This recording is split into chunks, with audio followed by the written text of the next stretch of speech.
The river is the reason you are here. Not the land, not the empire, the river. A thin brown line of water moving through scrub and dust, and someone in Madrid looked at a map and said, "There, build a town there."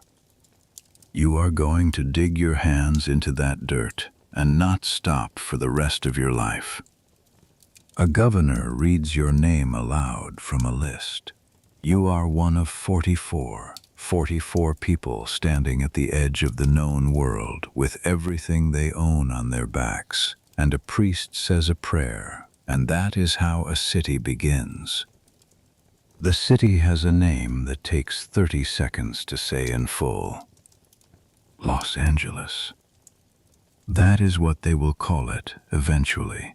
What they call it now is a sound in a language that is not quite yours, spoken by men who came from a different country than you did, and who will never do the work you are about to do. You have been walking for 7 months.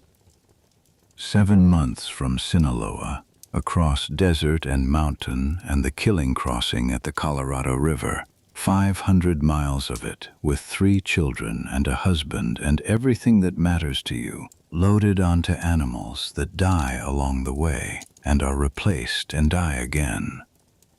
You arrive in September. The valley is dry and golden, and the heat is different from the heat of home, drier and lighter, and the river moves quietly through it as if it does not know yet what it has started. Within 1 month, you will have dug a ditch from that river to your door. Within the first 2 years, you will have buried people you came here with, not strangers, people who stood beside you in the same valley on the same September afternoon.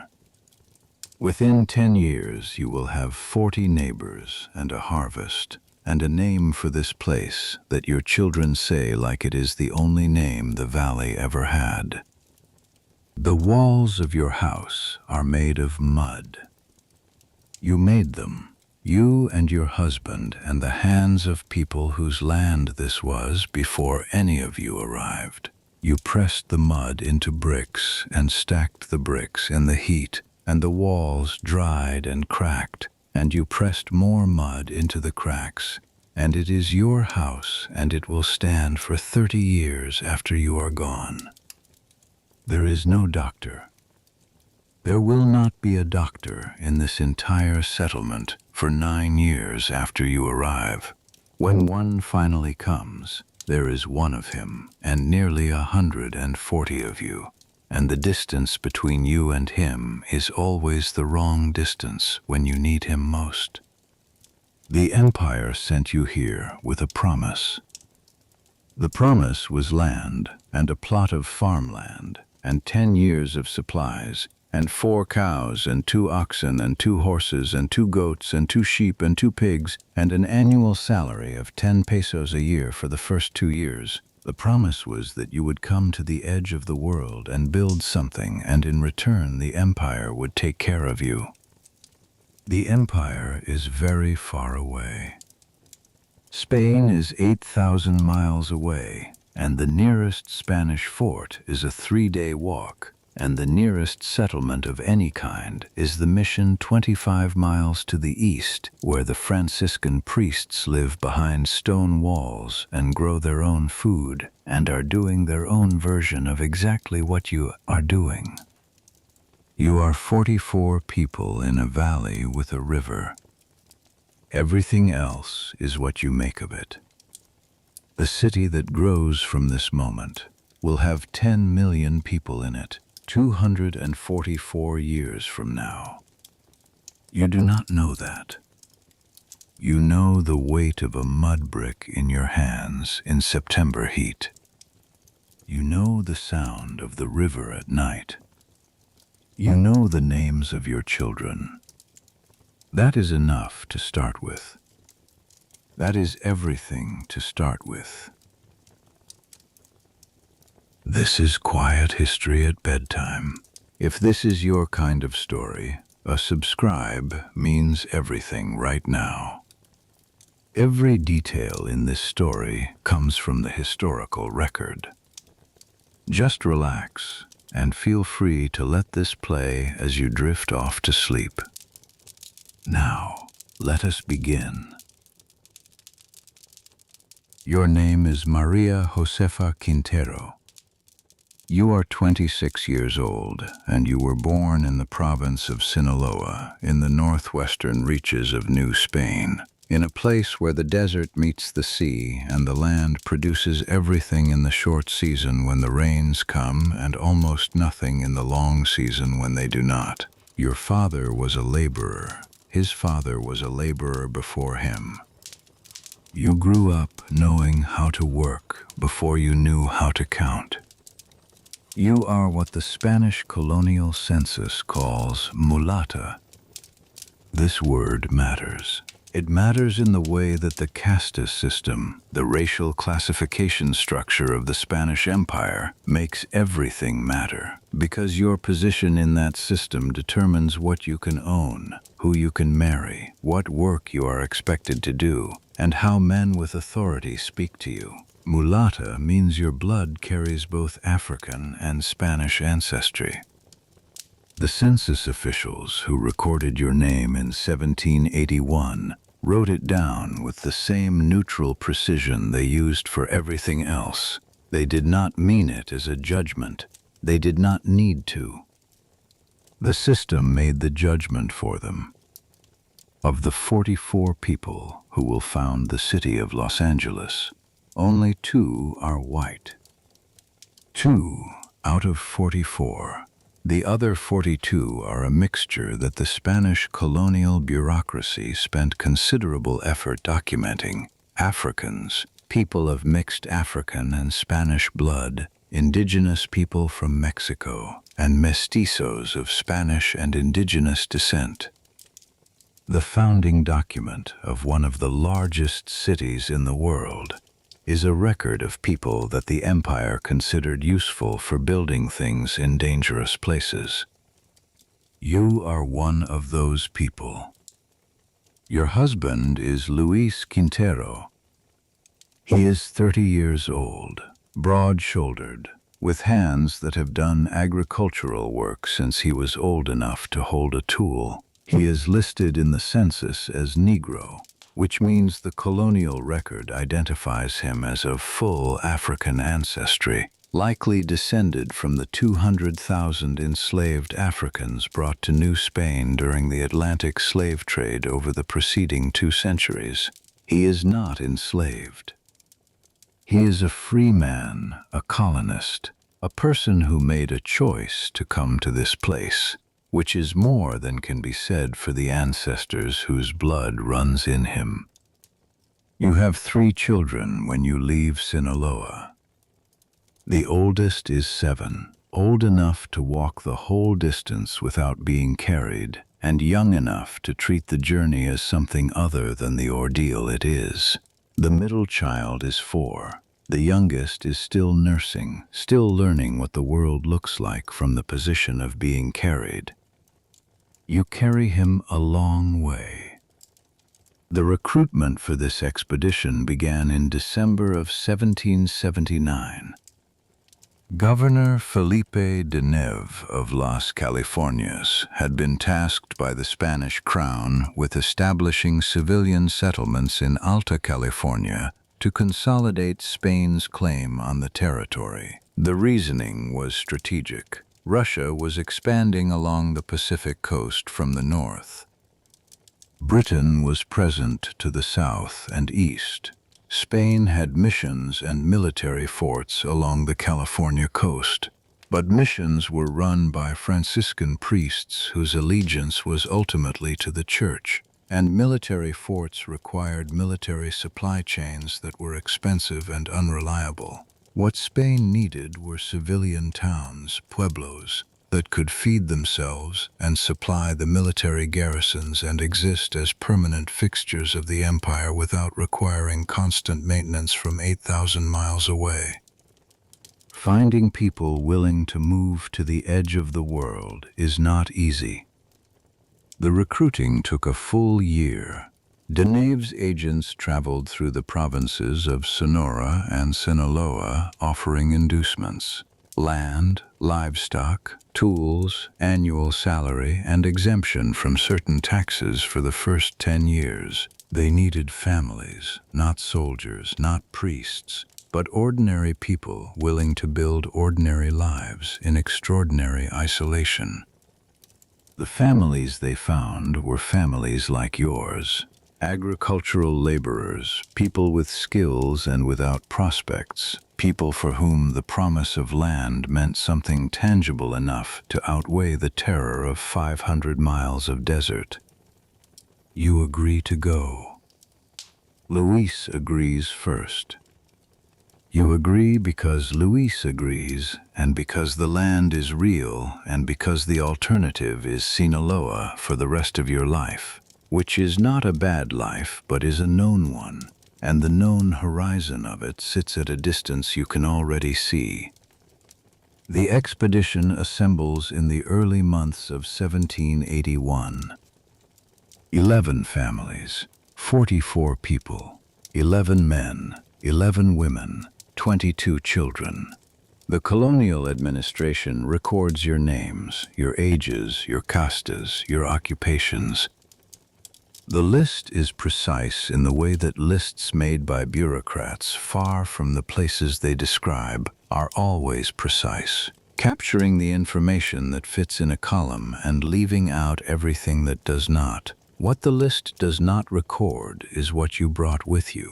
The cooking pots, the dried meat for the journey, the particular way the youngest child sleeps with his fist pressed against his cheek.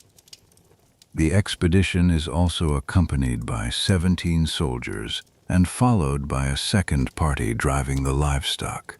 961 horses and mules, cattle, sheep, goats, pigs. The animals are not symbolic. They are the economy you are bringing to a place that has no Spanish economy yet.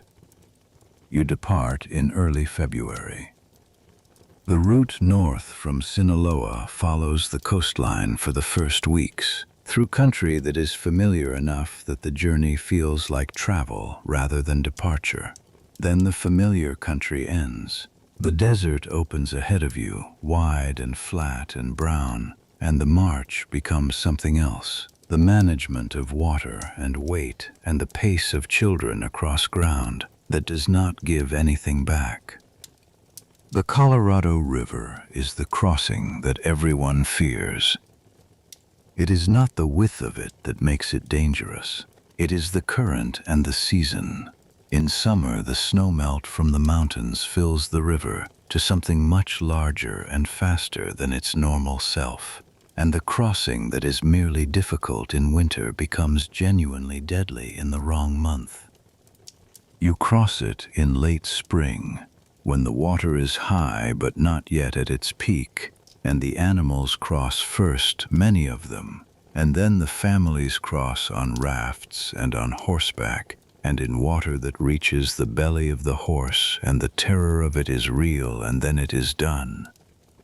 You are on the other side. The Yuma people, whose territory this crossing passes through, are in open conflict with the Spanish mission system by the summer of 1781. In July, while your expedition is still making its way north along the California side of the desert, Yuma warriors attack and destroy 2 Spanish missions on the Colorado River and kill a number of soldiers and priests, including the military commander Captain Fernando Rivera y Moncada.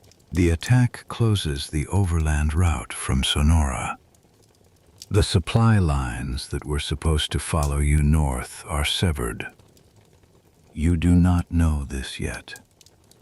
What you know is that you are walking north through the California desert in July, in heat that sits on your skin from before dawn until after dark, and the youngest child is heavier than he was 2 months ago, and your feet have learned a new relationship with the ground, a relationship built from months of this specific work. and the mission at San Gabriel is 25 miles from the end of the journey, and you are going to make it. The mission of San Gabriel Arcangel comes into view on a late summer afternoon. It is larger than you expected. Stone walls, a church in progress, fields of wheat and corn and vegetables laid out in the flat land below the hills. Franciscan priests in brown robes come out to receive the expedition. You drink water from a stone trough that has been filling from a spring since before you were born, and the water is cold and clean and tastes like the end of something. You rest at San Gabriel for several days. The priests feed the expedition from the mission's stores. The final 25 miles to the founding site take 2 more days. The soldiers lead. The families follow. The animals come behind. The valley opens as you descend toward the river, wider than you expected, golden in the September light. The mountains visible to the north and east against a sky that is a particular shade of blue you have not seen before, clearer and higher, as if the air here is thinner and lets more of it through. The river is called the Rio de la Porciúncula. It is moving when you see it, brown and slow in the dry season, running between banks of willow and cottonwood and tule grass, cutting through the flat valley floor with the unhurried confidence of water that has been doing this for a very long time. Birds move above it. The sound of it reaches you before the sight of it, a low, continuous murmur that is the first non-human sound you have heard in weeks that does not feel like a threat. On the eastern bank, set back from the river, is a Tongva village. The village is called Yaanga. The people of Yaanga have been living in this valley for longer than Spain has been a country. They watch the expedition arrive from the distance of their village with an expression that you will learn over the years to read as something between assessment and patience. They have seen Spanish soldiers before, have heard the name of the mission 25 miles east, have had whatever they had before this moment. They watch you set down your bundles on the ground that their grandparents walked as children. You set down your bundles.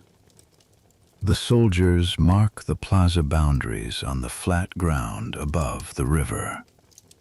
The plaza is laid out according to the laws of the Indies, the body of Spanish colonial regulations that governs the construction of every Spanish town in the Americas. The plaza must measure 200 by 300 Spanish feet. The church must face one side. The guardhouse and granary face another. House lots are allocated to each family on the remaining sides, each plot approximately 55 feet wide and 110 feet deep. The measurements are made by a soldier with a rope knotted at regular intervals, walking the ground in straight lines. Your plot is Luis's plot in the legal sense, because under Spanish law the head of household is the man and the land belongs to him. But what you think about is the size of the plot and whether the soil will take wheat and how far it is from the water. The first houses are not adobe. There is no time for adobe. Adobe bricks require time to mix and pack and dry. What you build first is what you can build in days because September in this valley is warm and the children need shelter tonight. You cut willow branches from the river, drive the thickest ends into the ground in a circle, bend the tops together, tie them with strips of tule grass, and pile more tule grass on the roof layer by layer. The floor is the ground, tamped flat with your feet. It is smaller than the house in Sinaloa. It is yours. The Zanya Madre, the mother ditch, will run from the river to the edge of the settlement. The laws of the Indies require it within 1 month, because the people who wrote those laws had learned from a century of building towns in the Americas that water is not infrastructure. Water is the difference between a settlement and a death site. The work begins the morning after arrival. Luis is assigned to the digging crew, breaking the dry California soil with iron picks. You are assigned to the field preparation crew, pulling up scrub brush, turning the cleared soil, breaking up clods. It is not lighter work than the digging. It is the same work at a different location.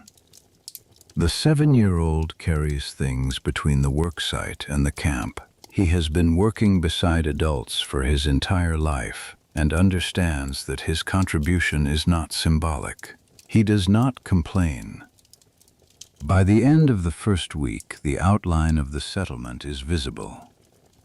The plaza boundaries are staked, the house plots delineated, the Zanja Trench progressing from the river at roughly 20 feet per day. Several families have begun pressing mud and straw into wooden molds to dry. A good day's work produces 40 or 50 bricks from a single mold. You need hundreds for a house. The willow and tool houses will stand for weeks while the bricks accumulate. You press mud into molds in the afternoon. Your hands know this work within 2 days. The valley is quiet. Outside, in the village of Yaanga, the fires are lit too. The valley holds all of it. Spanish and Tongva and the animals and the water and the beginning of something that has no name yet except the long formal name the priest read aloud on the day you arrived. You stir the pot. The fire burns. Tomorrow is another day of digging. September 4th, 1781. That is the date the governor will write into his records. That is the date that will appear on plaques 200 years from now, in a city so large that the original 44 would not recognize it as the same place. But the founding does not happen in a single moment. It happens in a series of moments spread across several days as families arrive in waves, each one setting down their things and looking at the same flat ground and making the same calculation that you made. This is it. This is what we came for. The children go into the willow house first, the youngest carried in your arms, and you follow, and Luis comes in after with the blankets and the cooking pot and the bundle of dried meat and corn that has been your diet for 6 months and will be your diet for weeks more. You sit on the ground in your new house, and it is night outside, and the valley is very dark and very quiet, except for the river. The river does not stop. That is the first thing you learn about this place. The river is always audible if you stop and listen. From the plaza, from your plot, from the edge of the willow grove, the river is there, a low, continuous presence. In Sinaloa, the sounds of the night were insects and dogs and the occasional donkey and the creek that ran through the village in the rainy season. Here, the sound never stops. In September, it is low and slow, barely more than a murmur, but it is there every night, and you will fall asleep to it for the rest of your life. The Tongva village of Yaanga is close enough that you can hear its fires and its voices. Not the words, not at this distance, but the sounds of a village at night. A fire, a child, a dog, the movement of people in their ordinary evening. The Tongva have been watching the expedition since you arrived. Several men came to the edge of the Spanish encampment during the day, looking at the equipment and the animals and the layout of the plaza. Not hostile, not friendly, occupied with the assessment of a new situation. What they see is familiar to them. They have seen the mission at San Gabriel, built 25 miles to the east. They have seen what happens when Spanish settlers establish a permanent presence near a water source. The Yangavit, the people of Yaanga, are watching the beginning of a process they already understand the middle of. You do not know what they understand. You know the ground under your sleeping mat.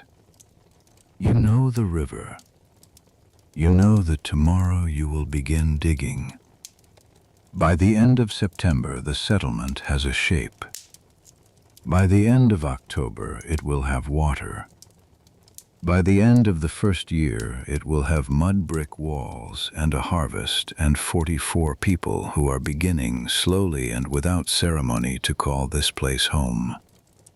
The sun goes down behind the mountains to the west, and the valley fills with shadow, and the children come in from wherever they have been during the last hours of daylight. And you build the cooking fire inside the willow house, and the smoke goes up through the tule grass roof. The mountains to the north hold their last light for a few minutes after the valley floor has gone into shadow. Then that light too goes. The river moves. The ditch gets longer. Tomorrow is another day of work.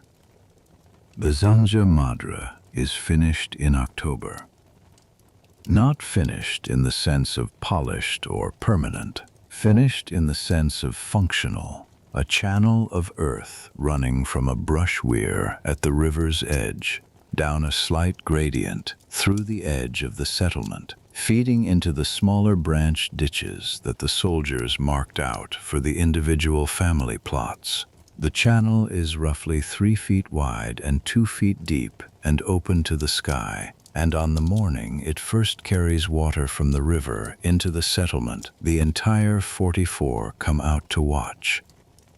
You are one of them.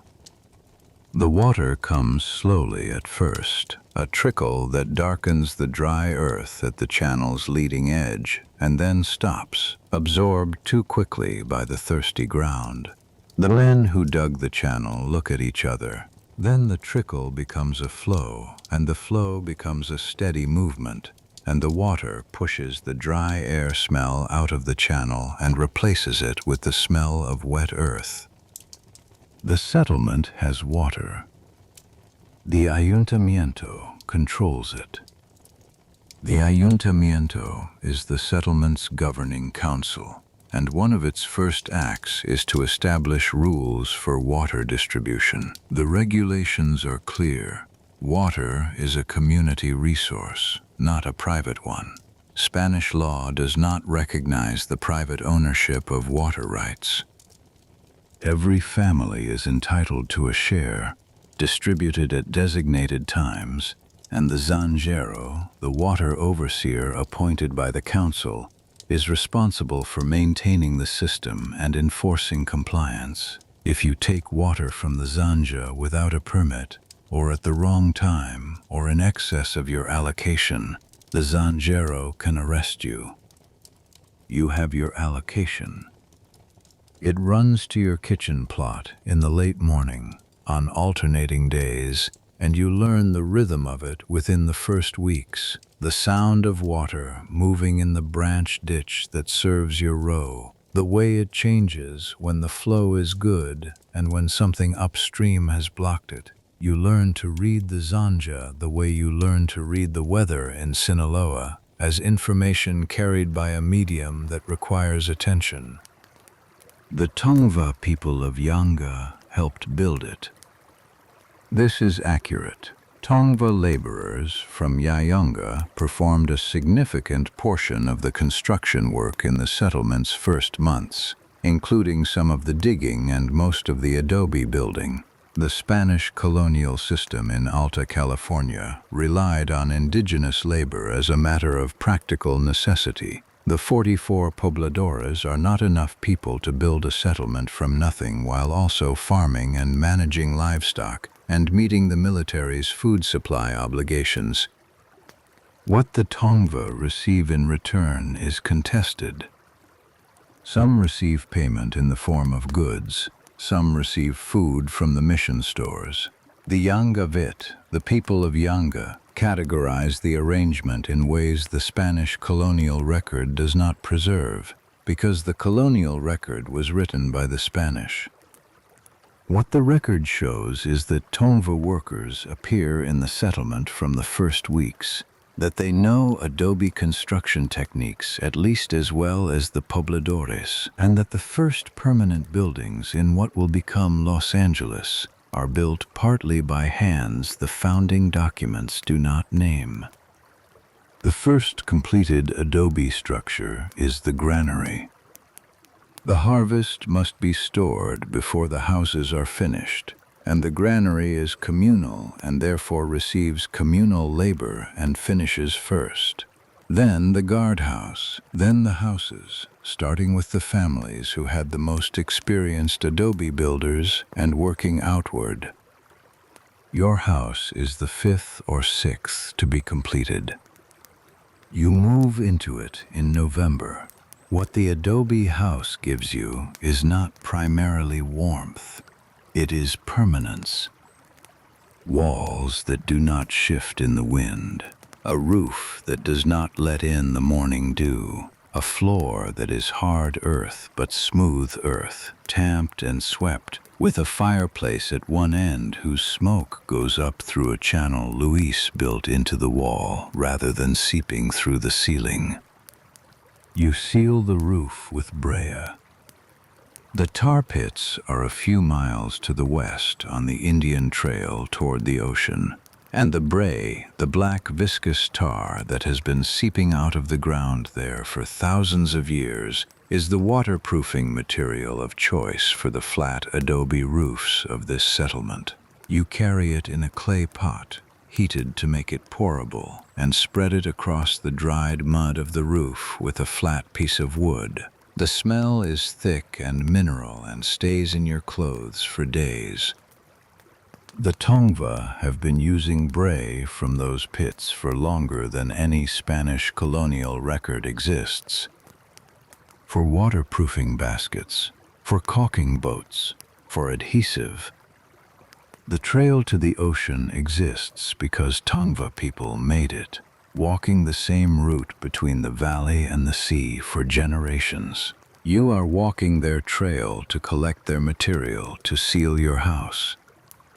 What you have is a practical awareness that the people of Yaanga know things about this land that you do not know yet. Which plants the deer avoid and which they seek, where the ground is soft after rain and where it holds firm. Which parts of the river run fastest in winter and which pools hold fish in summer. Knowledge that belongs to the valley because it was made by people who have lived in the valley for a very long time. You watch. You learn. The harvest is what the settlement's survival depends on. The crops planted in the fall of 1781 are wheat and corn and beans and some vegetables distributed across the family plots and the communal fields, tended by people who know farming but who are learning the specific variables of this specific place. The wheat does well. The corn comes in thin. The beans survive. The total harvest is not enough to meet the settlement's food supply obligation to the military garrison at the Presidio. The soldiers came to the settlement expecting surplus grain. What they receive is a partial delivery and a promise, and the promise is accepted because the alternative is a settlement that collapses in its first year, which serves nobody. The shortfall is made up by the mission at San Gabriel. This is the shape of the relationship between the mission and the pueblo in these first years. The mission has agricultural infrastructure built over a decade by Tongva labor, has stores, has surpluses, and acts as the resource of last resort when the settlement's own production falls short. The supply route from the south is still closed. The Yuma uprising at the Colorado River crossing in July killed the overland supply line.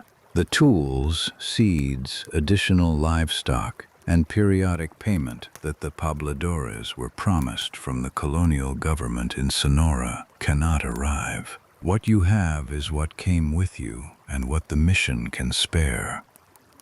The first winter brings fever through 2 households. Not your household, not this time. A man named Reyes who lives at the eastern edge of the settlement plots, and his wife both take sick in December with the wet cold fever that comes when the rains arrive and the adobe walls are new and not yet fully sealed. Reyes recovers after a week. His wife recovers after 2.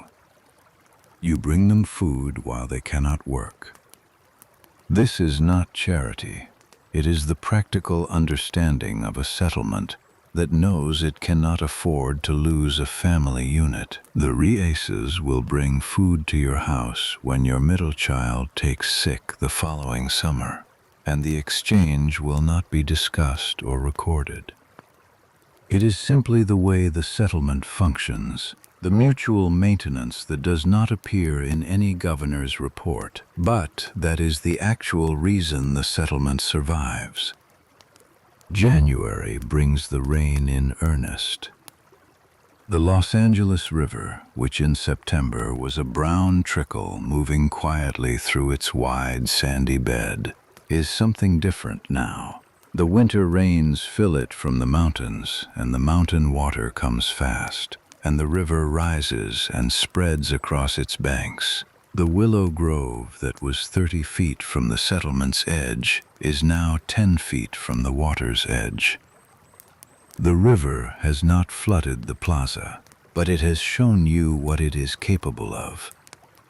The Tongva people of Yaanga are not surprised by this. They built their village where they built it because they understood which parts of the valley floor flooded in wet winters and which did not. The village of Yaanga is on ground that the winter rains do not reach. The pueblo of Los Angeles is also on safe ground because the Spanish soldiers who sited the plaza used the Tongva village's position as a reference point. The brush weir at the head of the Zanja gets damaged in the high water and requires repair, which the Zanjero organizes within a day of the rain stopping. The Zanja is the settlement's life, and the Zanjero knows it. February is drier. The farm work resumes. The fields that were broken and turned in the fall need the second preparation before spring planting, breaking up the clods that winter has hardened, working organic matter into the surface, clearing the border irrigation channels. This is the work of the whole family. Luis on the larger work, you on the detail work, the oldest child on the carrying, the middle child on the lighter pulling. The youngest watches from a blanket in the shade of the adobe wall. He is 18 months old now, and he watches everything with the focused attention of a child who has not yet learned that some things are not worth watching. He watches the chickens. He watches the fire. He watches you work, and his eyes follow your movements with a concentration you recognize as the early version of learning, the way a child stores the information of how things are done before they are old enough to do them.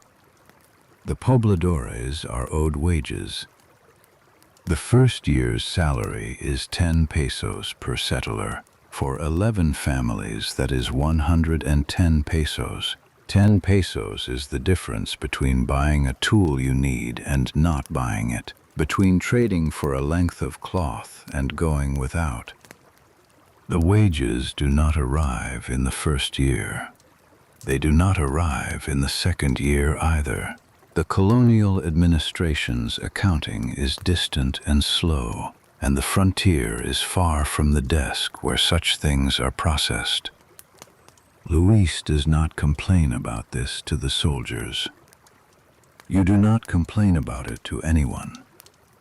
The tool available to a mulatto farmer on the frontier is endurance, which both of you have in quantities developed by lives that required it.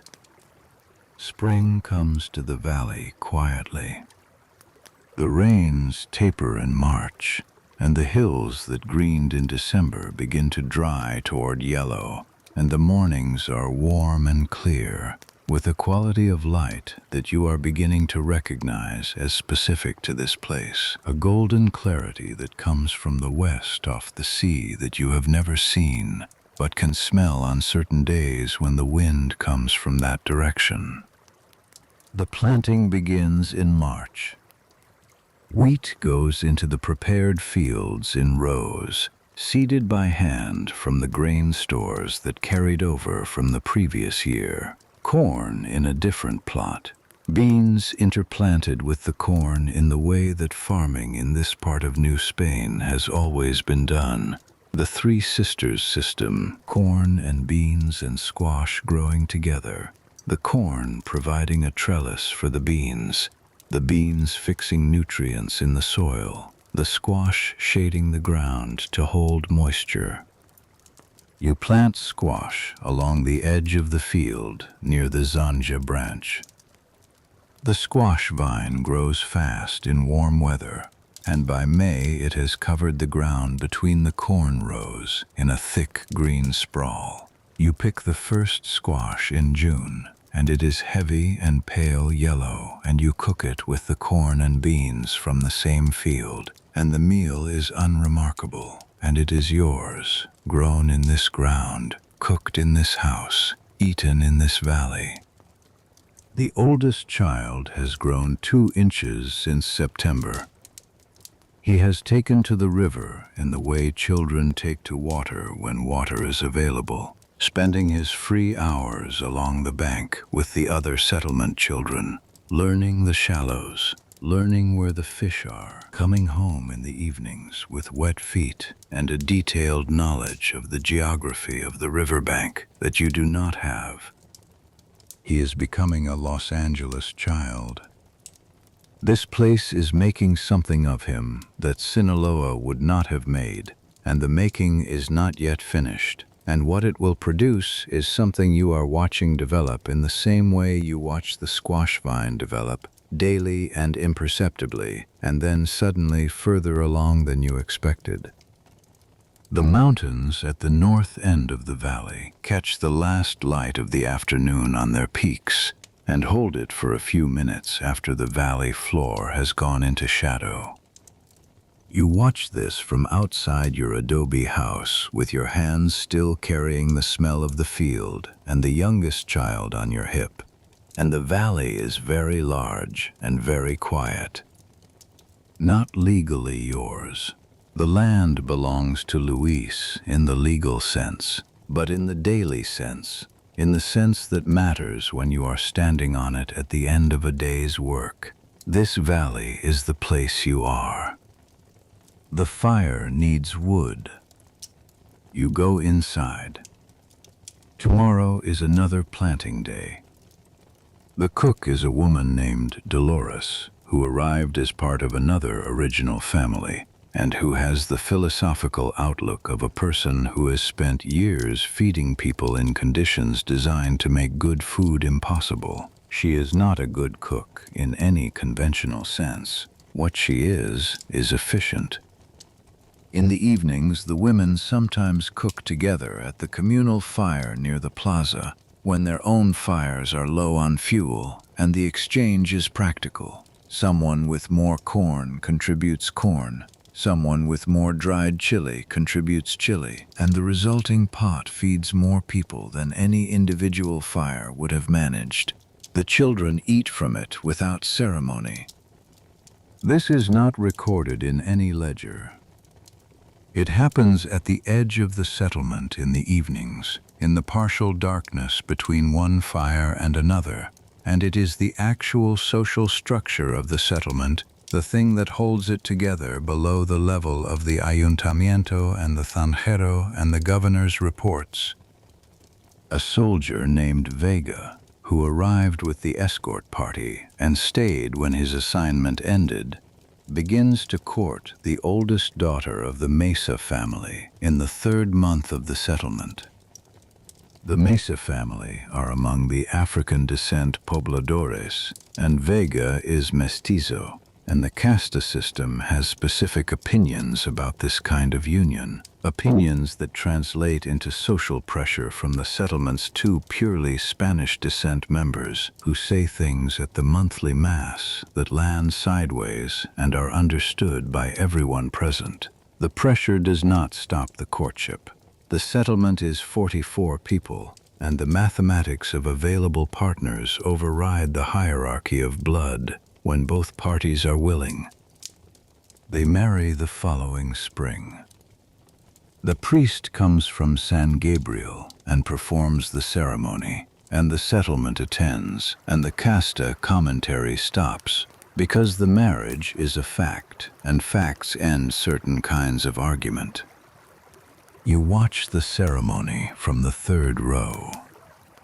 Luis is beside you. The river moves in the distance. The 2nd spring brings a particular quality of morning light that you have not noticed before, or that you did not have the attention to notice before, occupied as the 1st months were with survival rather than observation. It comes from the east before the sun has fully risen, a pale gold light that moves across the valley floor from the mountains first, touching the top of the scrub, and then the level of the plaza, and then the level of your door. And it does this every morning, and will do this every morning for as long as you are here. And the noticing of it is a small sign that you have enough margin in your life now to observe things that are not immediately urgent. This is what a settlement looks like when it has stopped being an emergency. Not comfortable, not safe, but stable enough that the body can afford to perceive the light. The cookpot sits on the fire. The Zanja runs in its channel to your door. The river is out there, patient and brown and continuous, and the valley holds the first proper spring of a settlement that is going to last. The work does not stop.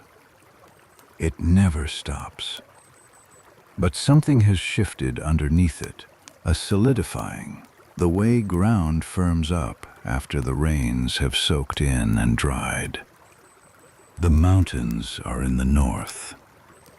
They are always in the north. You have not gone to the ocean yet, but you can smell it sometimes, on the days when the west wind comes across the Indian Trail, salt and kelp, the edge of a world you know exists because the smell of it reaches you. One day you will walk that trail. Not today. Today is another day in the settlement. The planting is not finished. The fire burns. The valley is yours. The 2nd spring, the Zanjero, a man named Kota, who was appointed in the 1st month by acclamation because he was the only person who had managed an irrigation system before, walks the full length of the Zanja Madre with a group of 5 men to assess what the winter has done to it.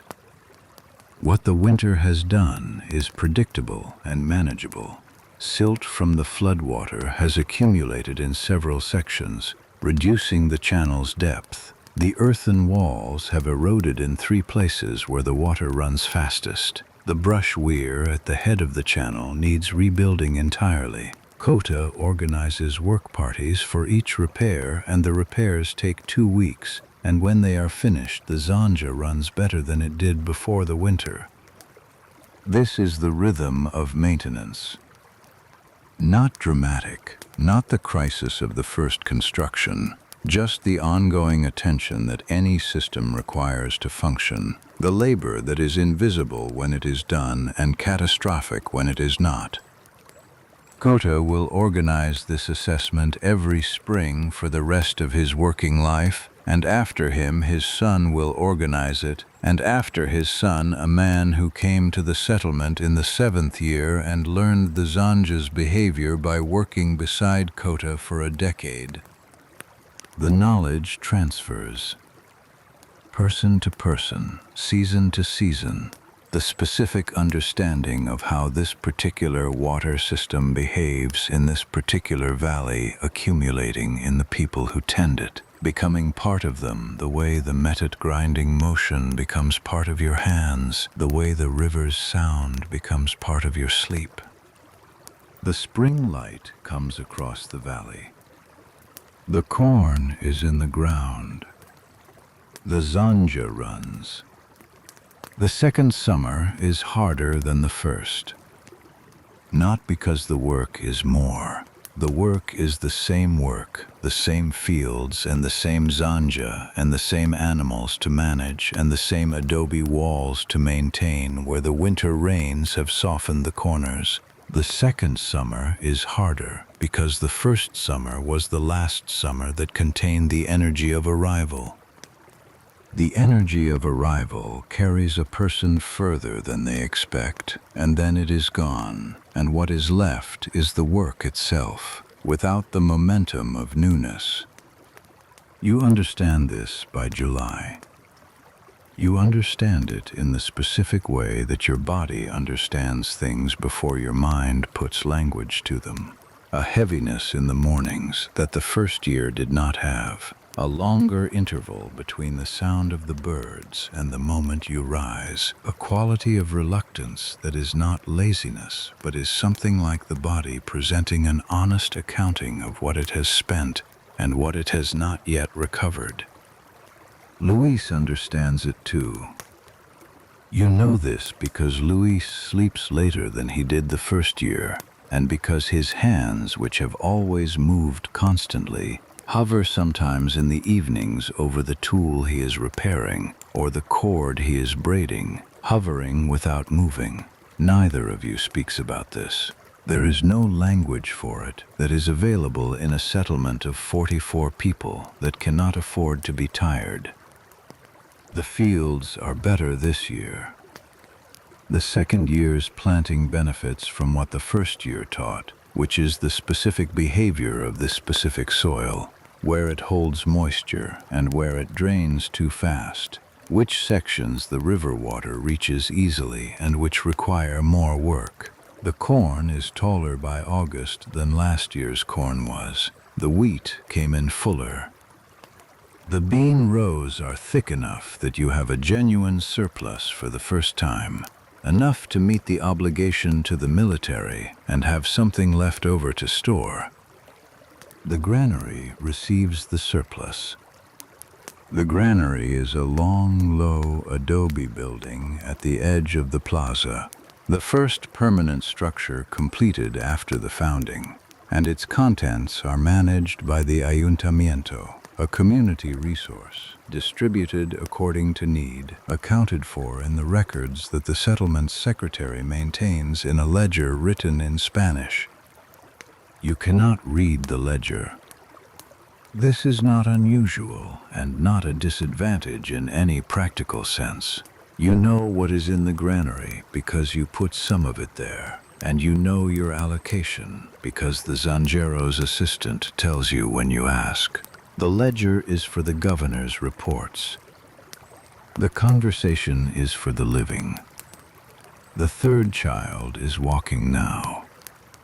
He is 2 years old in the second summer, and he walks with the determined wobbling gait of a child who learned the skill recently and has not yet committed to it fully. He walks toward the chickens, and the chickens scatter, and he watches them scatter with an expression of pure satisfaction, and then walks toward them again. He says 3 words in Spanish, 1 word in Tongva, and 1 sound that belongs to no language but means he wants water. The Tongva contact is a daily reality now.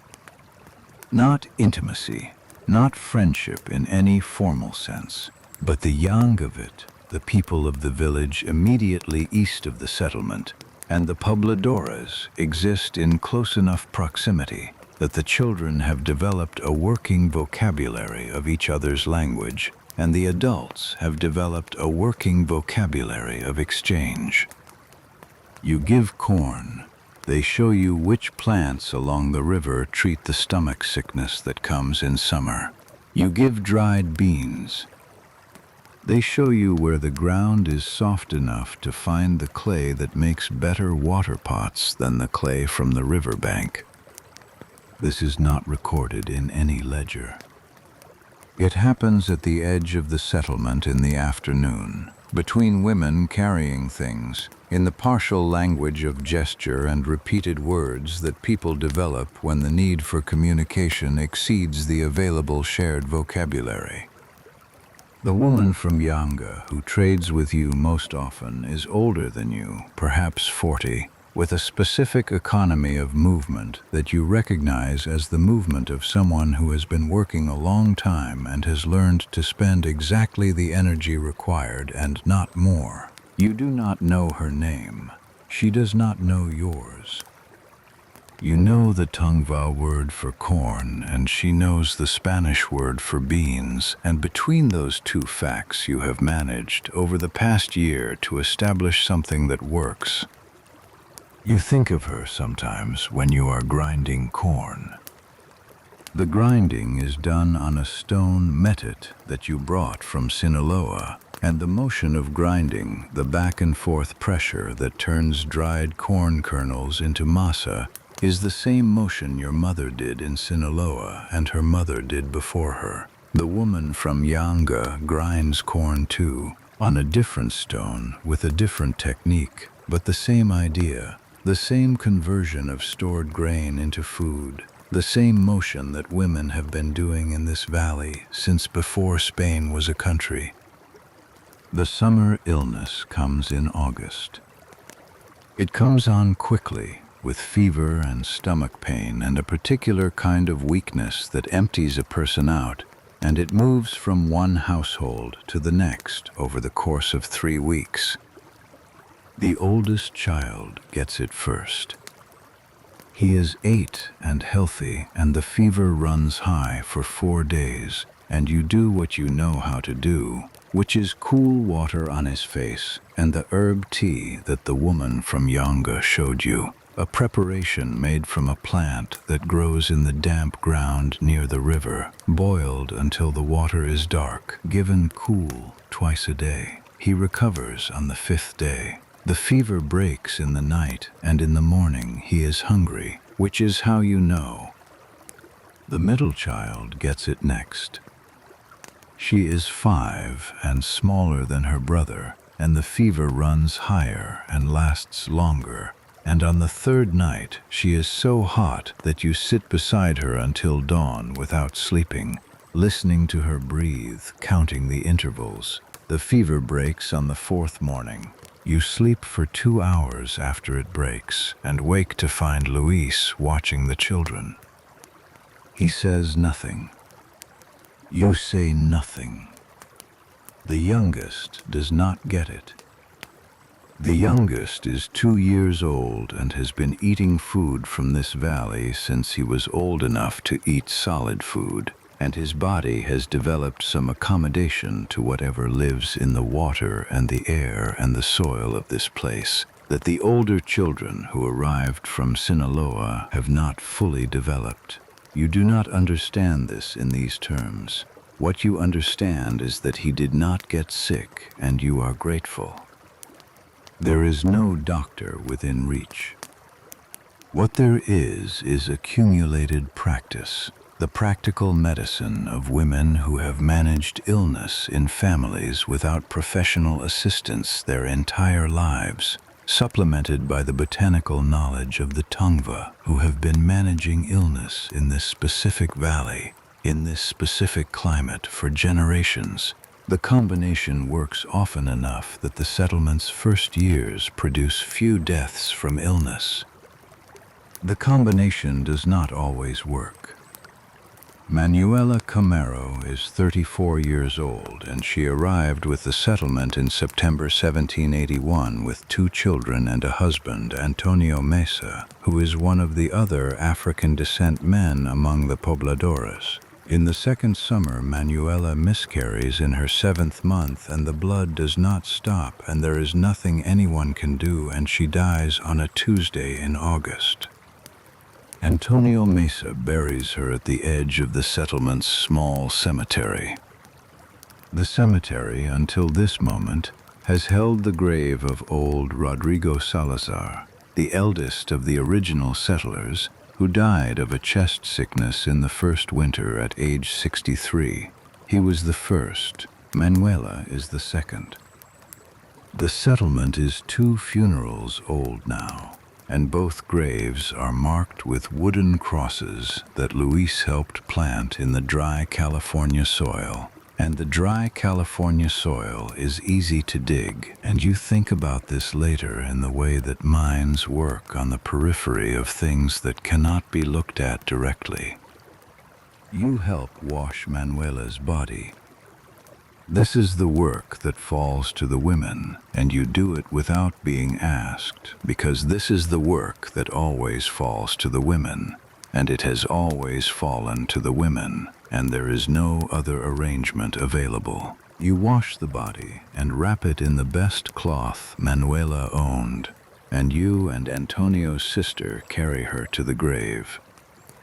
The priest comes from San Gabriel when he can, roughly once a month, and he is not here for Manuela's burial. The wooden marker that Luis plants at her head has her name carved into it with a knife, crudely but legibly, by a man who can write his own name and 2 or 3 other words and little else. The settlement does not stop. The settlement cannot stop. By the end of the second year, the population has remained at 43, minus Manuela, minus old Rodrigo. By the beginning of the third year, 2 new soldiers from the Presidio have been granted permission to settle in the pueblo with their families, and the population grows again. The new families are assigned house plots at the edge of the original layout, and they build their adobe houses and join the rotation of the Zanja allocation, and the settlement expands by 2 households almost without discussion. The third year, the 4th drought does not come. The rains are adequate. The harvest improves. The growing confidence of a place that has survived 2 winters and a summer illness and 2 funerals and is still standing is something you feel not as pride exactly, but as a changed relationship with the ground under your feet. The ground is no longer a question you are waiting to have answered. It is a fact you have learned to inhabit. The 4th year brings a drought. Not a catastrophic drought, not the kind that kills a settlement, but a dry year. A year where the winter rains are late and lighter than expected, and the river in spring is lower than the previous 2 springs, and the irrigation water runs thin in the Zanja branches by May. The Zanjero calls a meeting of the heads of household. The meeting takes place in the plaza. The Zanjero explains the water accounting, what the river is producing, what the allocation system is delivering, where the shortfall is. The discussion is practical and brief. The allocation to each family is reduced by a quarter. The communal fields receive priority over the family plots during the critical period. Luis comes home from the meeting and tells you, "You are already doing the arithmetic. A quarter reduction means the corn will suffer. Corn needs consistent moisture at the tasseling stage, and the Zanja water will not be sufficient without supplemental hand watering, which means carrying water in pots from the Zanja branch to the individual corn hills, a task that takes 3 times as long as letting the irrigation channels do the work. You begin doing this the following morning. The middle child carries pots. She is 6 years old now, and the pots she carries are smaller than yours, but she makes the same trips, from the Zanja branch to the corn hills and back, in the morning before the heat builds and in the evening when it fades, and she does this without being told to continue because she has been watching adults work her entire life, and she understands when a task has not been finished. The harvest that year is adequate. Adequate means the settlement does not go hungry. It means the military obligation is met at a reduced level, that the commander at the presidio accepts with some displeasure and no practical alternative. The 5th year is not dry. The rains return with the generosity of a season that has been withheld, and the river runs full by January, and the wheat that year is the best the settlement has produced, tall and golden and heavy-headed, filling the granary past the level it held in the 2nd year. The surplus is real this time, enough to trade. Trading is what the 5th year introduces.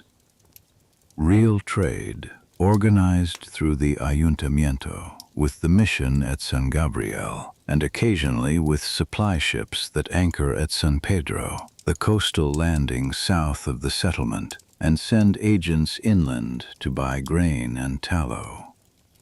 Tallow is rendered beef fat. You make it from the cattle that Luis manages, the slaughtered animals whose fat is boiled down in a large clay pot and poured into molds to harden, producing blocks that the mission and the coastal traders want for candles and for the hides trade that is beginning to develop along the California coast. The rendering is hot work, the fat spattering in the heat of the fire, the smell of it thick and persistent, staying in your hair and your clothes for days after the work is done. The money that comes from the tallow sales goes to the ayuntamiento and is distributed proportionally. What reaches your hands after the distribution is a small sum, but it is real money, silver coin that you can hold.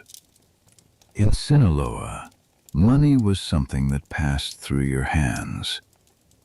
Here, money is something you made from the ground under your feet. The oldest child is 12 in the 5th year. He is long-legged and competent, and he has taken over a section of the field management from Luis, not because Luis cannot manage it, but because the boy can, and the division of work across 4 capable people produces more than the work of 2. He speaks to the Tongva workers who come through the settlement with the easy fluency of someone who learned the language as a child learns languages, through contact rather than instruction, absorbing it into the same place where his Spanish lives. Luis watches this with an expression you have learned to read as satisfaction that contains uncertainty. The satisfaction is clear. The boy is capable. He will be useful. He will carry the family's labor forward. The uncertainty is about what generation he is carrying it into. Luis grew up in Sinaloa, knowing what the future looked like, because the future looked like his father's life. The boy growing up in this valley has no such template. The 5th year ends with the settlement's first genuine wedding. A marriage between a daughter of one of the original pobladores and a son of one of the soldiers who settled in the 3rd year. The priest comes from San Gabriel for the ceremony, and the entire settlement attends, 46 people in the plaza on a Sunday afternoon in November. There is food from the granary surplus, and music from a guitar that one of the soldiers brought from the presidio, and the children run in the plaza in the late afternoon light, and the mountains to the north hold their snow. The settlement celebrates the first thing it has built that is not a wall or a ditch or a harvest. A family. You watch the dancing from the edge of the plaza. Luis is beside you. Your hands find each other in the way hands that have worked beside each other for years find each other without direction, simply because the work pauses for a moment, and the pause creates a space. The guitar plays something from Sonora. The mountains hold the last light. The water in the Zanja runs in the dark beyond the plaza. The 5th year passes into the 6th. The work continues. The 6th year brings a surveyor. He arrives from Monterey in the spring, a young man in a good coat carrying metal and glass instruments on wooden legs. He stays for 2 weeks, takes measurements, makes drawings, writes numbers in a leather-cased ledger. He is making a map. The governor in Monterey wants a formal record of the settlement's layout. The map will show the plaza and the surrounding house lots, and the Zanja Madre, and the fields, and the road south toward San Gabriel, all rendered in ink in the practiced hand of a man whose job is to turn the physical world into paper. You are not on the map. Your house is on the map. The lot allocated to Luis Quintero is marked with his name and its dimensions. The house itself, the adobe walls, and the kitchen garden, and the chicken pen, and the fireplace whose smoke you have been breathing for 5 years, appears as a rectangle among other rectangles. You are not a rectangle. You do not appear. This is not a grievance. It is the structure of the thing, the colonial document recording what colonial documents record, which is the legal geography of the empire, and not the lives that fill it. What fills the 6th year is not on any map. The middle child loses a tooth in May, the first of the adult teeth coming in, and she shows it to you in her palm with an expression of scientific interest mixed with mild alarm, and you tell her this is normal and the adult tooth will come, and it does come within a month, white and slightly too large for her jaw, the jaw of a child that the adult tooth has not yet waited for. The youngest is learning to read, not from you, from the priest who comes monthly from San Gabriel and who has established a small informal school in the guardhouse on the days he visits, teaching the settlement's children the letters of the Spanish alphabet on a piece of slate with a piece of chalk. The youngest is 4 years old, and he sits in the guardhouse with the other children and copies the shapes of letters with a concentration that surprises the priest, who remarks on it to Luis, who tells you in the evening. You sit with this information for several days. Your son is learning to read. This is not something that happened to you, or to Luis, or to your parents, or to their parents. The chain of unlettered generations in your family runs back as far as anyone can trace it, which is not far because unlettered people do not leave written traces of themselves. Your son is sitting in a guardhouse in a settlement his parents helped found, and he is learning the shapes of the letters that form the words that appear in the ledger where the zanjero records the water allocations and in the map the surveyor made. He is learning to read the language of the empire that sent you here. It is not simple pride, though pride is part of it. It is something more complicated. A recognition that the future this child is walking into is not the future you came from, and that the distance between those two futures is one of the things you built with your hands in this valley, without understanding that you were building it. The 6th year ends, and the settlement has 60 people in it. The growth has been slow and steady. A few soldiers from the Presidio who chose to stay when their service ended, a family that came from the Santa Barbara area following the trail south, and the natural growth from within. The 60-person town is still small enough that everyone knows everyone's name, and the business of any household is the knowledge of all households within a day. Luis is appointed to the ayuntamiento. The ayuntamiento now has 5 members. Luis sits on the council with men of different castas, a Spaniard from the original soldiers, and a mestizo who arrived in the 4th year, and an Indio man who manages the communal cattle herd, with a competence that makes the casta designation irrelevant to everyone who works alongside him. The casta system does not disappear in the settlement.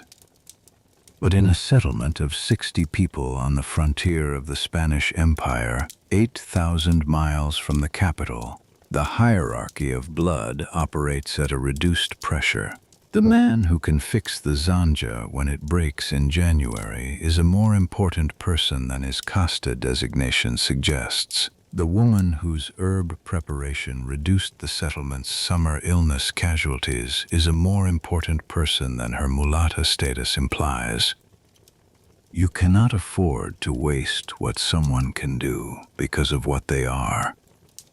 This is the specific pragmatism of a frontier, the logic that does not produce equality, but produces a version of practical inclusion that feels different from the cities further south, where the hierarchy has more room to operate. The 7th year is the year of the flood. In January of 1788, the rains come hard and continuous from the north, and the river rises over 3 weeks to a level none of the pobladores have seen before. The river does not flood the plaza. The plaza was sited on ground that the Tongva had already identified as safe. But the fields to the south and west of the settlement, the lower ground near the river, are underwater for 10 days, and the winter wheat that was planted in October is drowned in its rows. The loss is serious. A winter wheat crop represents a significant portion of the annual food production and all of the seed grain that would have been saved from it for next year's planting. The flood takes both. The settlement enters the spring with reduced stores and no seed wheat, and a population of 62 that cannot be fed on inadequate supplies for long. The mission at San Gabriel provides seed grain. Luis goes to San Gabriel to collect it, traveling the 25 miles on horseback in a day. He does not speak much about the trip when he comes home. What he says is that the mission is larger than it was when you passed through it in September of 1781, that the fields are extensive and the Tongva neophytes who work them are numerous, and that the walls of the mission are thick and look permanent. You plant the mission's seed grain in March. The wheat comes up in April, thin at first and then thickening as the spring warmth comes, and by June it is tall enough that you cannot see the far end of the field from the near end. The debt to the mission will take 2 years to repay. You repay it with grain from your hands. The mountains are in the north. The valley holds the long summer light. The work continues. The oldest child is turning 14 in the 8th year. He is taller than Luis now, which surprises Luis every time he notices it, the small recalibration of a parent encountering a child who has passed a physical threshold. The boy works the fields as a man works them, without the modified pace that accommodates smaller bodies, carrying the full weight of the tools and the full length of the working day. He has an opinion about the zanja allocation that he expressed at the ayuntamiento meeting he attended as an observer, and the zanjero, who has known him since he could walk, listened to the opinion with more attention than he gave to some of the adults. The opinion was about the timing of the afternoon allocation. It was correct. The Zanjiro adjusted the schedule. You heard about this from the wife of the mestizo councilman, who heard it from her husband, and when you came home that evening and found the boy repairing the gate to the chicken pen, you looked at him for a moment and said nothing. He looked up from the gate. It was a small thing, he said. Yes, you said. You both knew it was not a small thing. The 9th year brings news from the south. The news arrives with a soldier from the Presidio at San Diego who is traveling north and stops in Los Angeles for a night. He carries political information from Mexico City, supply information about the coastal ships, military information about the frontier. The news he carries is about Mexico. The reforms happening in New Spain, the changes in how the colonial administration relates to the missions and the pueblos and the military, the distant political currents that are moving through the empire in ways that will not fully reach Los Angeles for years. The ayuntamiento listens and the councilmen discuss it, and the conclusion they reach, which is the conclusion that frontier settlements always reach about distant political news, is continue working. What the distant political news cannot change is the weight of the next morning's work. The 10th year is the year the first child born in Los Angeles marries. She is Josefa, the daughter of one of the original soldier settlers, born in the settlement in its 2nd year, and she is marrying a young man who arrived with his family in the 6th year, a mestizo from Sinaloa whose family came the same route your family came, the same 500-mile walk, the same river crossing. The wedding is in November, and the priest comes from San Gabriel, and the entire settlement attends. You sit beside Luis on the wooden bench the carpenter built for the plaza, and you watch Josefa, who was born in this valley, marry in this valley, and the sense of completion in it is something you feel in the chest, not as an emotion exactly, but as a weight shifting, as something that was carried, finding a place to rest. This valley made her. She was the valley's first child, in the sense that counts. Born here, grown here, shaped here, belonging here in a way that is different from your belonging, which was chosen and arrived at and earned, different from her parents' belonging, which was also chosen, different from the belonging of the Tongva children who played with her at the river's edge when she was small, and who are fewer now, fewer each year, the mission drawing them in or the sickness taking them or both. Josefa belongs to this place the way a tree belongs to the ground it grew in. You watch her and you think about your youngest child, who is 10 years old now and who belongs to this place in the same way, and about the fact that what you built here is not only the adobe walls and the zanja and the fields and the granary. What you built is the ground in which a generation can grow.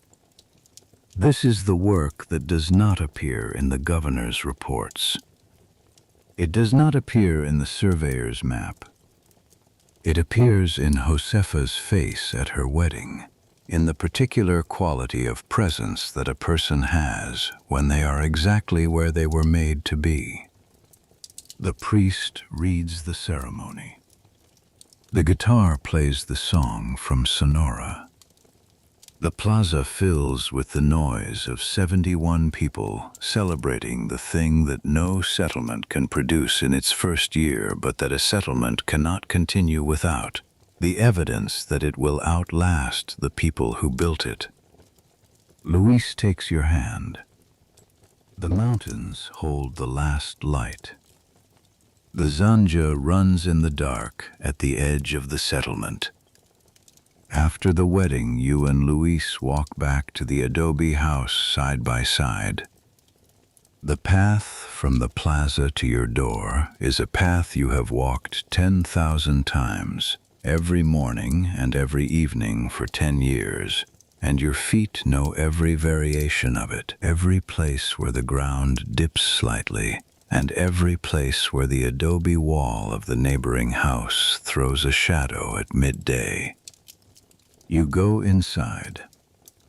The fire is low, and you build it up, and the room fills with warmth and the smell of smoke, and the adobe walls give back the day's heat, and the youngest child is already asleep in his corner, and the middle child is almost asleep, and the oldest is sitting near the fire with a piece of wood and a knife carving something.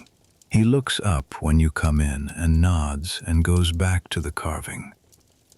The house holds all of you. The fire burns. Tomorrow is the 11th year. The 10th year passes into the 11th, and something has settled. Something has been confirmed, something that you could not know in the first year and could not be certain of in the 5th year, something that only 10 years of continuous inhabitation of a place can confirm. This is not a camp. This is a town. The adobe houses around the plaza will stand after the people who built them are gone.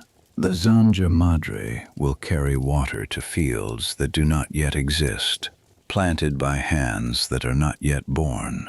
The plaza will be a plaza for a city that neither you nor Luis nor any of the original 44 can imagine, and the name of it, the long formal name the priest read aloud on the afternoon you arrived, will shorten over time into the name that the city eventually calls itself.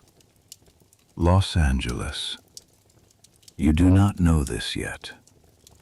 What you know is the plaza in the evening light, and Luis beside you, and the sound of the water in the Zanja, and the valley. The 11th year, the oldest child leaves. Not suddenly and without reason. He leaves with a purpose, with the specific goal of a young man who has spent his formative years in a settlement that has given him everything it can give and who can see the edge of it. He is going to the Presidio at Santa Barbara, where a soldier who came through Los Angeles 3 months ago told him there is work for a man who can handle cattle and read and write in Spanish. He can handle cattle and read and write in Spanish. He leaves on a Tuesday morning in March. He is 18 years old, and he is taller than you now, with Luis's shoulders and your eyes and the valley's particular quality of attention, the watchfulness that children who grew up on a frontier develop. He takes the road north. You watch him until the road bends around the base of the low hill to the north of the settlement, and he is gone. Luis stands beside you. Neither of you speaks. This is not grief. This is the specific feeling of a boundary being crossed, of a thing completing itself. You came to this valley to build something permanent, and the permanence required roots, and the roots required children who would stay. But children who grow up in permanent places also grow up into people who can leave, who have the competence to leave, who have somewhere to go when they leave. You built competence. You cannot be surprised when competence exercises itself. You go back to the field. The field needs the spring preparation, and it will not prepare itself. The 11th year is also the year you plant the grapevines. The mission at San Gabriel has had grapevines for years, brought from Spain through the mission system, and the grapes they produce have supplied the mission's wine and occasional trade to the settlements along the coast. The pueblo of Los Angeles has been watching these vines with practical interest because wine is a trade commodity, and because grapes are fruit, and fruit in the settlement's diet is still the thing most easily depleted. The ayuntamiento votes to plant a communal vineyard in the 11th year. The vines come from cuttings from the San Gabriel mission, brought in a clay pot wrapped in damp cloth, 6 cuttings bundled together. You plant them in the late spring in the section of the settlement's communal land that receives the most consistent irrigation from a branch of the Zanja and the best afternoon sun.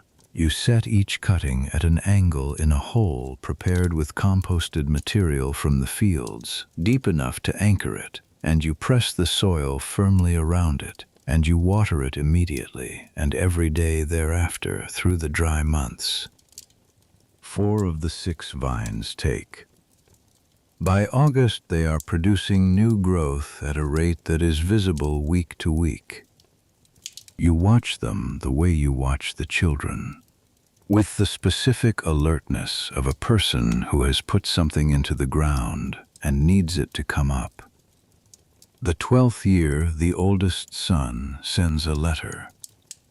It arrives in the autumn with a soldier traveling south from Santa Barbara, a single folded sheet of paper in a hand that you recognize even though you have never seen his adult handwriting, because the shapes of the letters have something of the slate exercises from the guardhouse classroom in them.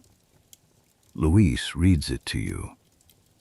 The letter says that the work at the Presidio is good and the pay is regular, and there is a young woman in Santa Barbara that he mentions twice in the letter and does not explain. It says he is healthy. It says he thinks about the valley sometimes. You hold the letter after Luis has read it. You cannot read it yourself. You hold it anyway because it is in his hand, and his hand is not so different from the hand you know, and the letter is the closest thing to having him in the room.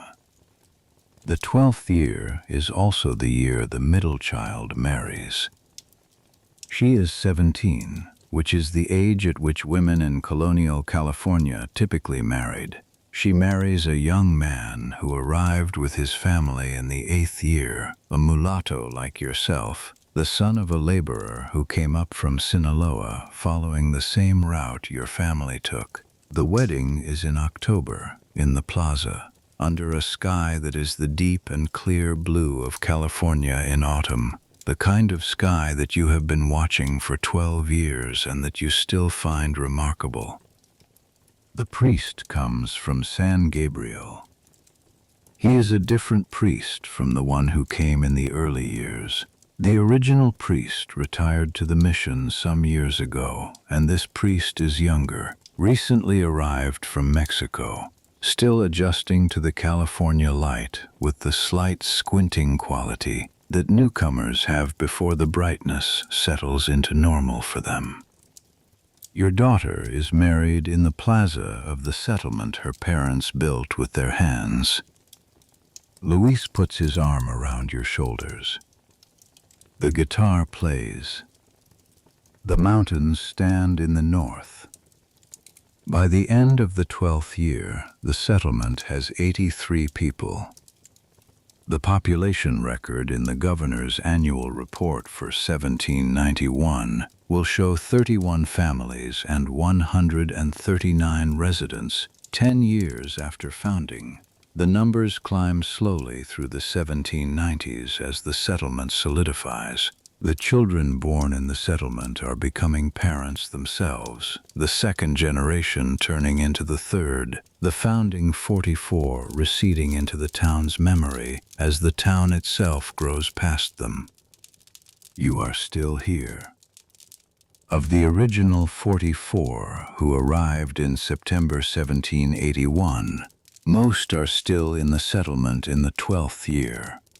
Old Rodrigo Salazar died in the first winter. Manuela Camero died in the second summer. 3 of the original men have left, drawn away by the Presidio or the mission or the invisible pull of somewhere else. The rest are here. You know their faces the way you know the Zanja, by the specific quality of familiarity that only years of proximity produce. The valley holds the afternoon light. The work continues. The 13th year brings the first official land grant dispute. It is between two families, both original pobladores, over the boundary between their adjacent field plots. The boundary was marked in the original survey of the 6th year by a wooden stake that has long since rotted and been replaced by a line of memory, a verbal description in the surveyor's ledger that each family interprets differently. The dispute goes to the ayuntamiento, and the ayuntamiento appoints a commission of 3 settlers to resurvey the boundary. Luis is on the commission. The commission spends 2 afternoons in the field with a rope and comes back with a finding that splits the disputed strip roughly in half and satisfies neither party fully and therefore satisfies both parties adequately. Luis comes home from the 2nd afternoon with the rope still looped over his shoulder and the expression of a man who has done necessary work without finding it pleasant. You give him bread and he sits by the fire and eats it, and the matter is settled. The settlement is old enough now to have disputes. This is not a sign of failure.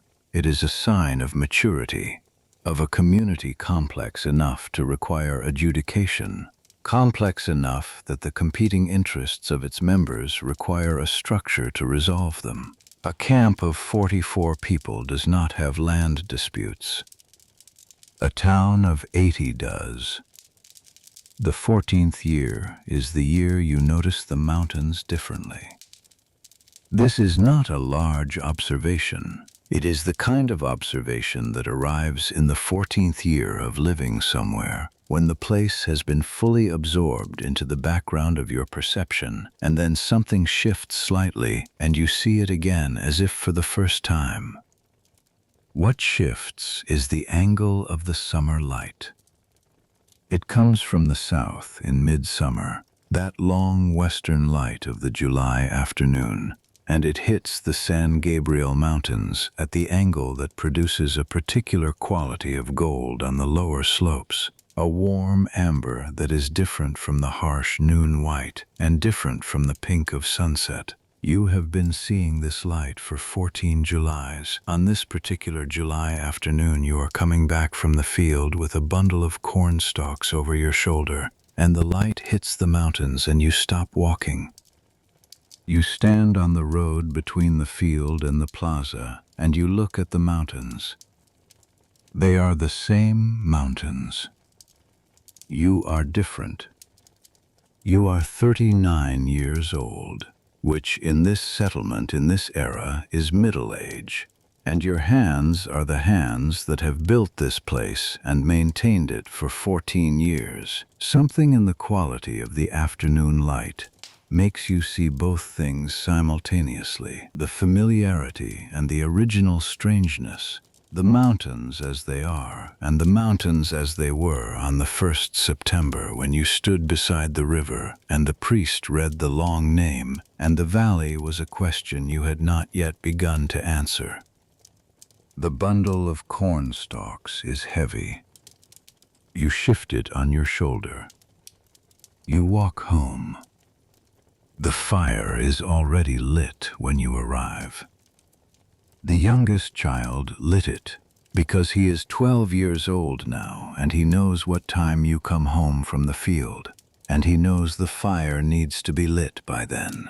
The knowing of this, the simple competence of a child who knows the rhythms of a household and acts on them without being told, is the specific form that love takes in a working family. The form that is not expressed in words, but in the fire already burning when you walk through the door.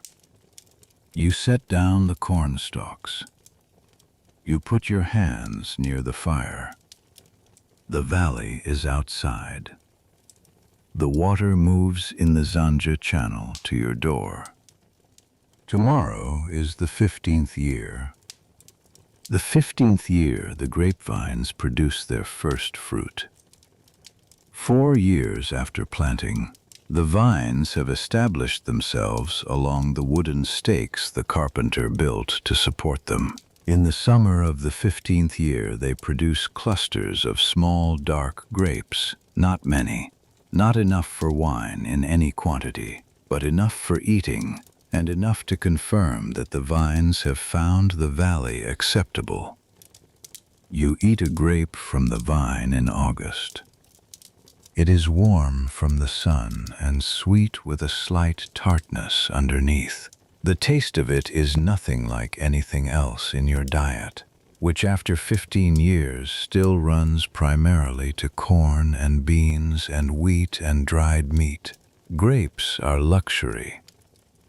Grapes are the future of a trade commodity you are building from scratch in this valley. Luis eats 5.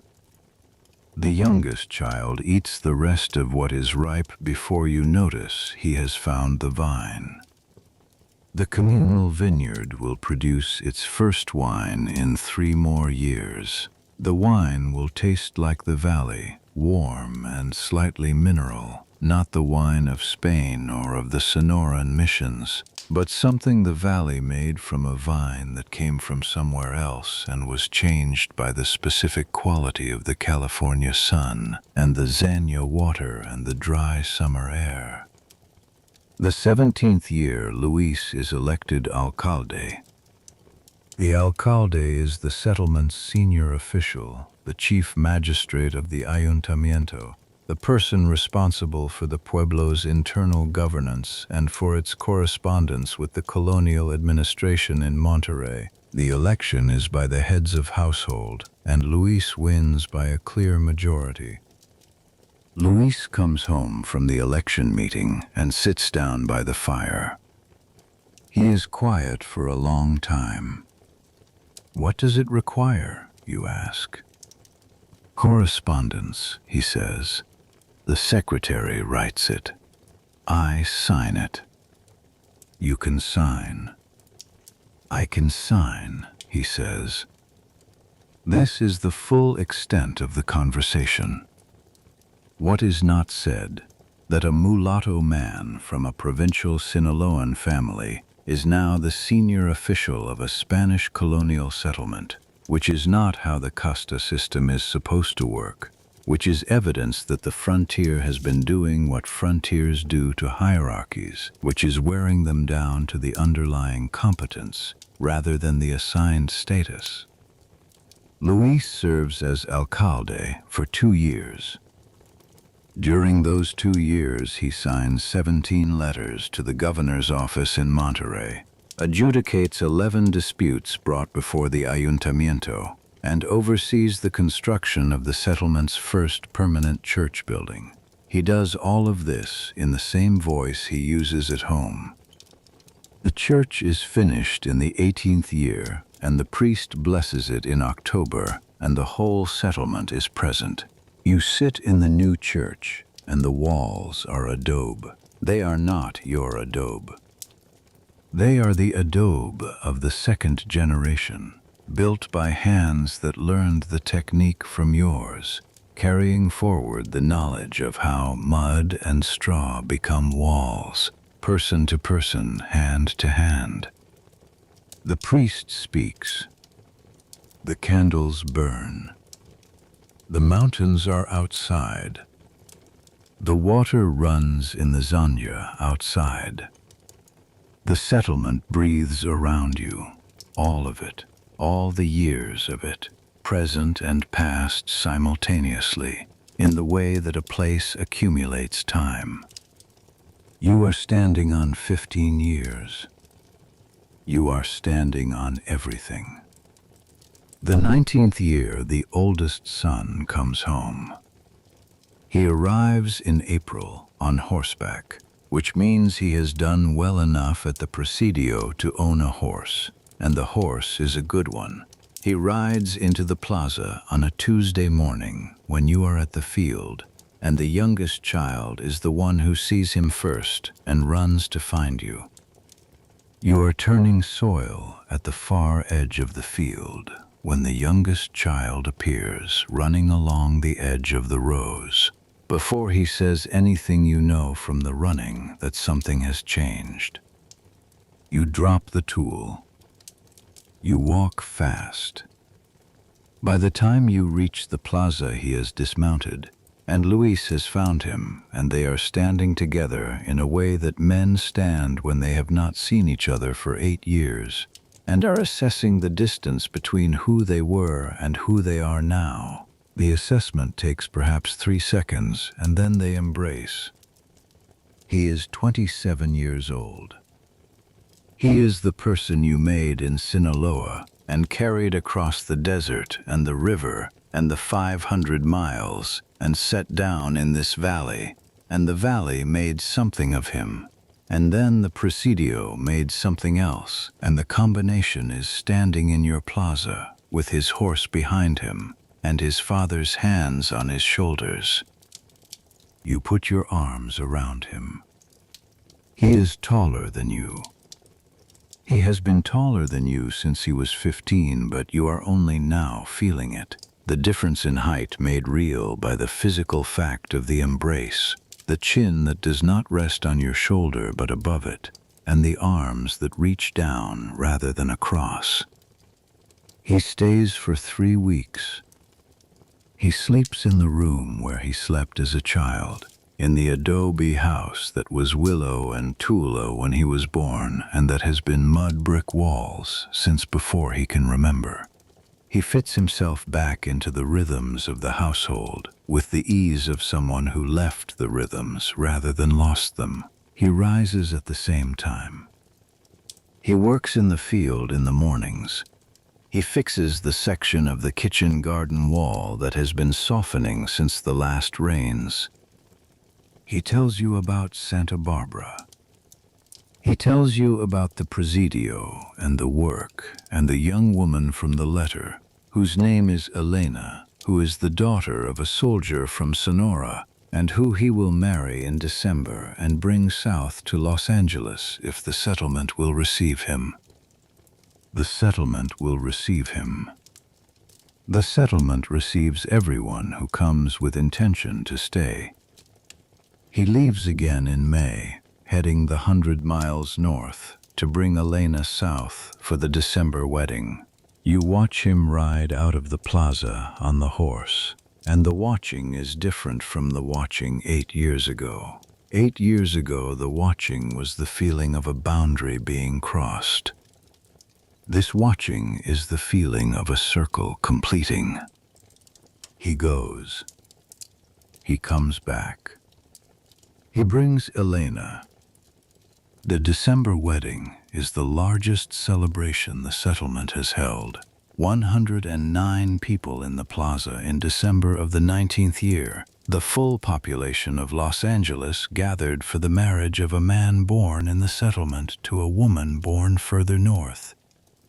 The priest reads the ceremony. The guitar plays. Luis squeezes your hand once and releases it. The mountains are white. The water runs dark in the Zanja. After the wedding, the oldest son and Elena settle on a house lot at the southern edge of the plaza, the lot that has been empty since the settlement's expansion in the 12th year. They build their adobe house with help from the neighbors, as every house in this settlement has been built, with the shared labor that the frontier requires and that the town has never stopped practicing. You help with the plastering. You stand on the outside of your son's walls and press wet mud into the joints between the adobe bricks with the flat of your hand, the same motion you have been making since the first year, the same motion that sealed your own walls and your daughter's house and the granary and every other adobe structure in the settlement. The motion carries you backward through years in the way that physical repetitions carry you back, through the full length of the practice, all the way to the first September and the first mud brick and the hand learning the feel of the thing for the first time.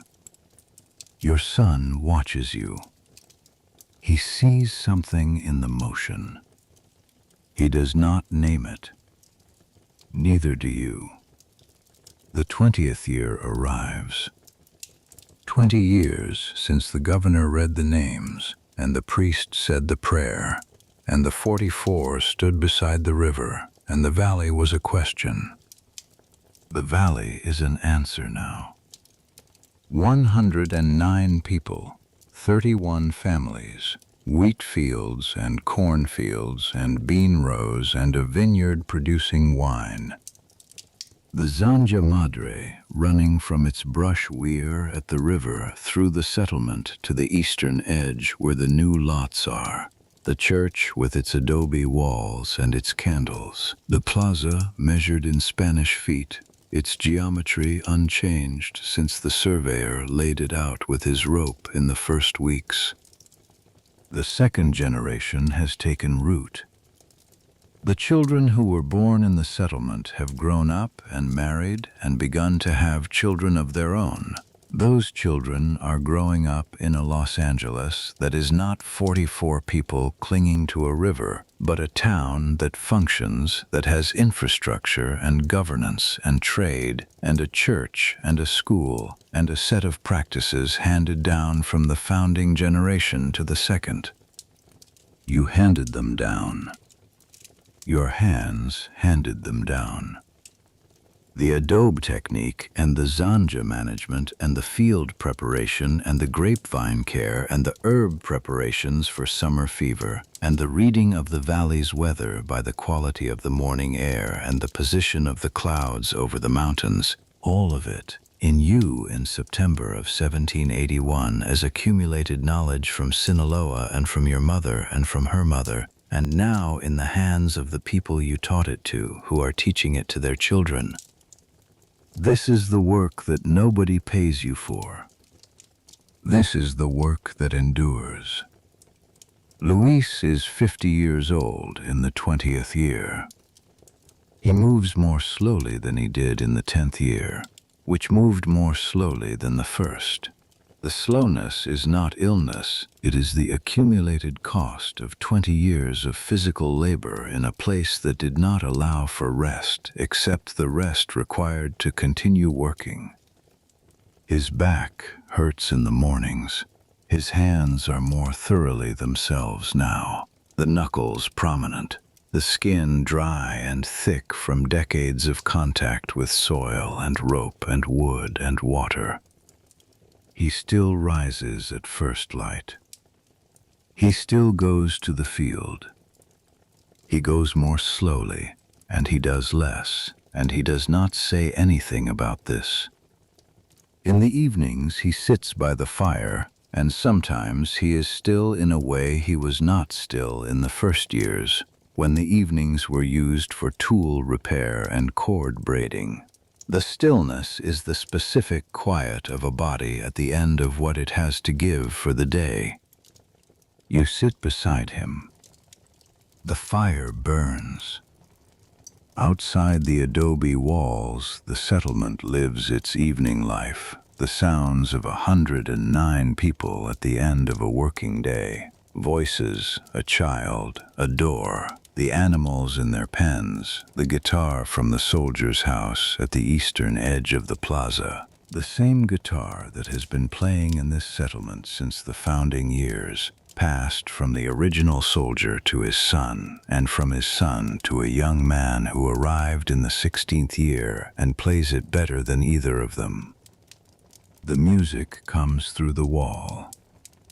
It is a Sonoran song, the kind of song that the pobladores brought with them from Sinaloa and Sonora nearly 20 years ago, rooted in the settlement the way the grapevines are rooted, changed slightly by the California air and the California time, but recognizably itself, carrying the sound of where you came from into the place where you are. The 21st year, the middle child has her first child.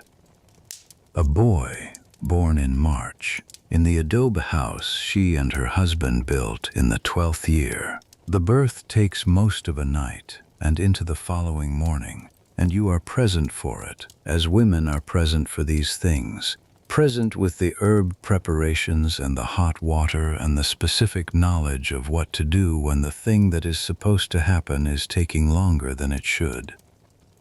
The boy arrives at dawn. He arrives with Luis's jaw and the general look of a person who has decided to be here. He is warm and heavy and new, and he smells of the birth and of the morning, and he looks at you with the unfocused attention of a person who cannot yet see clearly, but who is registering light and warmth and the fact of being held. You are 47 years old, and you are holding the second generation of your family's Los Angeles life in your arms. The boy does not know any of this. He knows warmth. He knows your arms. That is enough for now. The 22nd year, the settlement receives a formal assessment from the colonial administration.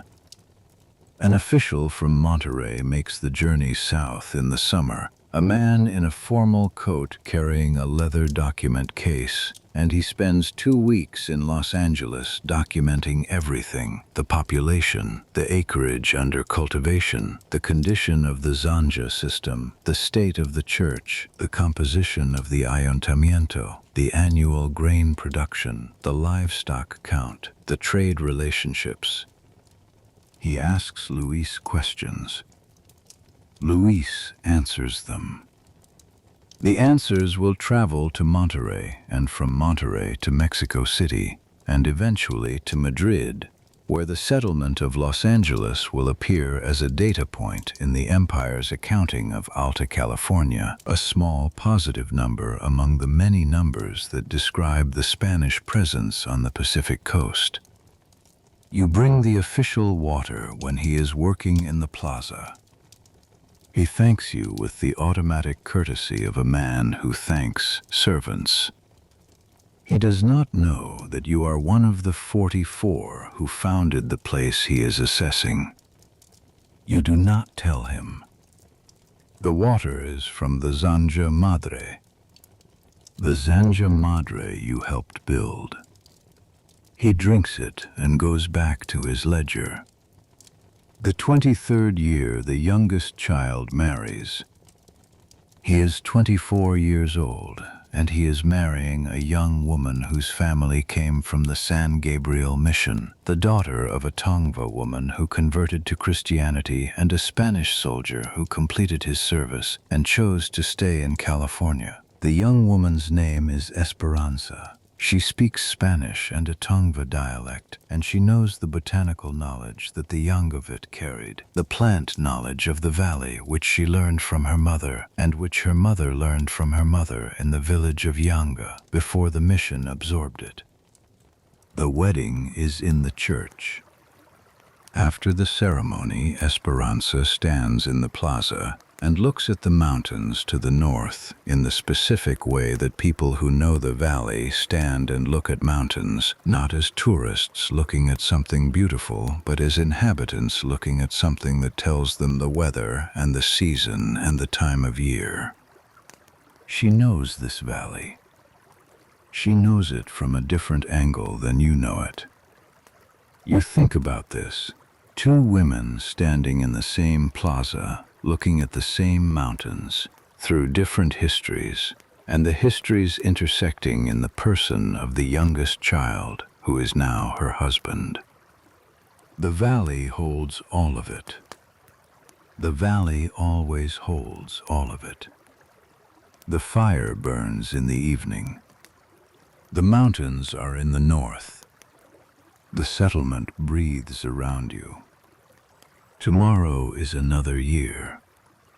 The 24th year you walk the full length of the Zanja Madre. Not for any practical purpose, not to inspect it, not to repair it, not to manage an allocation dispute. You walk it because Esperanza asked you to show her where it begins, and you said yes because the question pleased you, because someone asking to see where things began pleased you. You walk the channel from the brush weir at the river's edge, where the water is diverted into the ditch, south and west along the course you first dug in the September weeks of the founding year. The channel is not the same channel. It has been deepened and widened twice in 24 years, and the brush weir has been replaced with a more solid structure, and the earthen walls of the channel are lined with clay in several sections where erosion was a problem.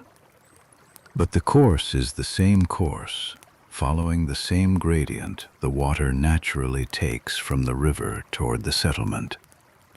Esperanza walks beside you. You show her where the original crew dug in those first weeks into the September-baked California soil with the iron picks that rang against the hardness of the ground. You show her where the first branch ditch runs to the section of plots that were the original family allocations, the lots that the founding 44 were assigned by the soldiers with the rope knotted at Spanish foot intervals. She listens. She understands the channel in her bones the way Tongva people understand the water of this valley, through accumulated knowledge of the land's behavior, and she listens to your telling of the first year the way you listen to the river, attentively and with the respect owed to something that has been here longer than you. At the end of the walk, you stand at the point where the Zanja Madre enters the settlement. The water runs past your feet. The same water it has always been running, the river's water, the valley's water, the water that made this settlement possible, that made the crops possible, that made the 109 people possible, that will make the 3 generations after them possible. You put your hand in the current. It is cold from the mountains. It moves around your fingers and continues south. You stand there for a moment. Esperanza stands beside you. Neither of you speaks. Then you walk back through the settlement to the house, past the plaza and the church and the granary and the houses of people you have known for 24 years. Past the lot where Manuela Camaro's husband still lives with his second family, past the house where Josefa grew up and the house where Josefa's husband grew up, past the place where the original willow and tule houses stood in the first September, and which is now the site of the settlement's most recent adobe, built 2 years ago by a family from the Santa Barbara area who arrived in the 22nd year, and who are already, in the way that families become familiar, simply part of what the town is. You go home. Luis is at the fire. He is 65 years old now, which is old for this place and this time. Old in the sense that the body has done what bodies do when they have worked hard for a long time, which is to develop a permanent and non-dramatic relationship with pain that is not the dramatic pain of injury, but the continuous low presence of a body that has spent its reserves and is living in what remains. He is still here. He is still at the fire in the evenings. He still knows the sound of the Zanja running past the kitchen plot, and can tell from the sound whether the flow is right or whether something upstream has partially blocked it. He still goes to the field in the mornings more slowly, for fewer hours, but he goes. You sit beside him. The fire burns. The guitar plays somewhere in the settlement, faint through the adobe walls, the same Sonoran song it has always been, rooted in this valley now the way the grapevines are rooted, changed slightly by 24 years of California air. You close your eyes. You hear the water in the Zanja. You hear the river beyond it. The river has been here longer than Spain has been a country. It will be here after every structure in this valley has returned to the dust it was made from. It moves through the valley indifferent to the settlement on its bank and to the 44 names read aloud beside it in September of 1781, and to the 109 names that those 44 have become. Indifferent in the way that rivers are indifferent, which is to say completely and without malice. You are not indifferent.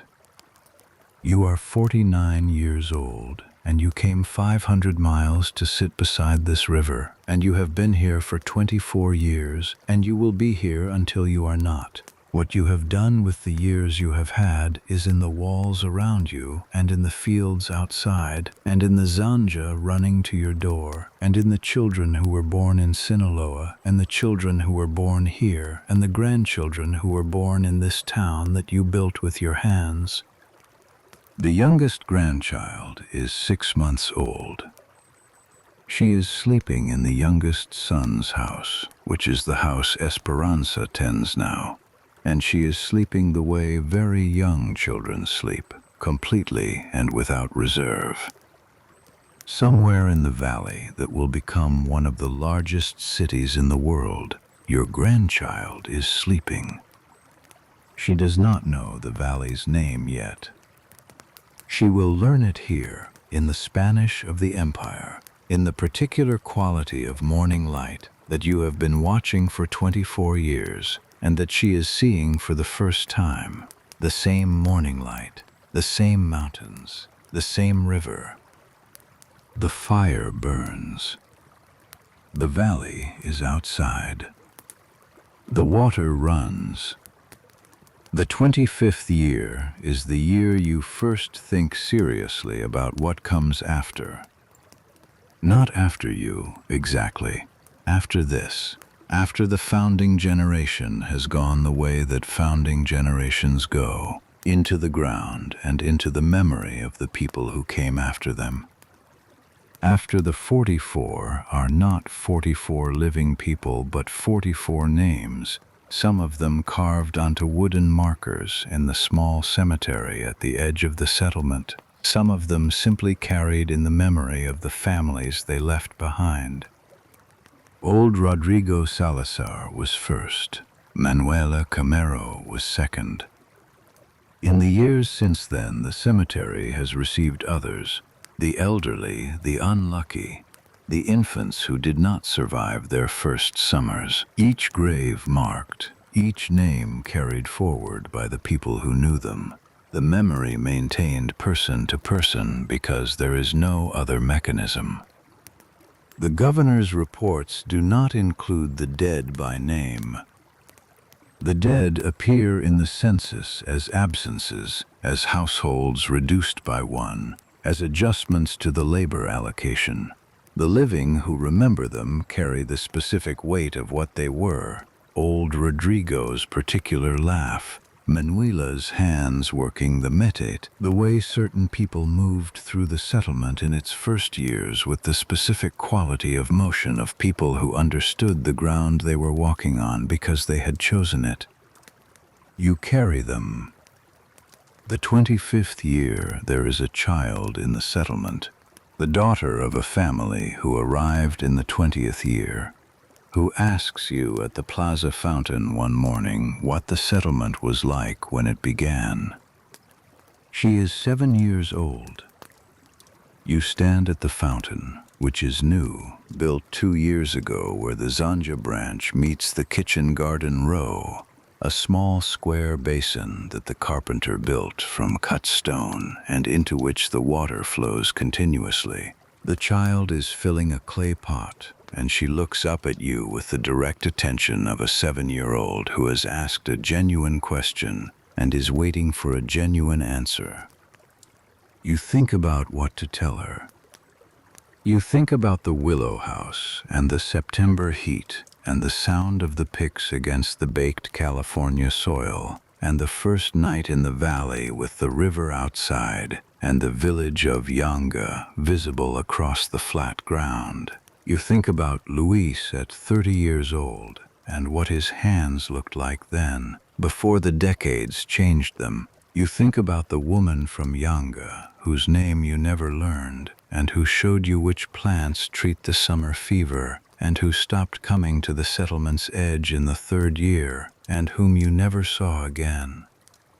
You think about what you actually know, and what can be given to a 7-year-old in the time it takes to fill a clay pot.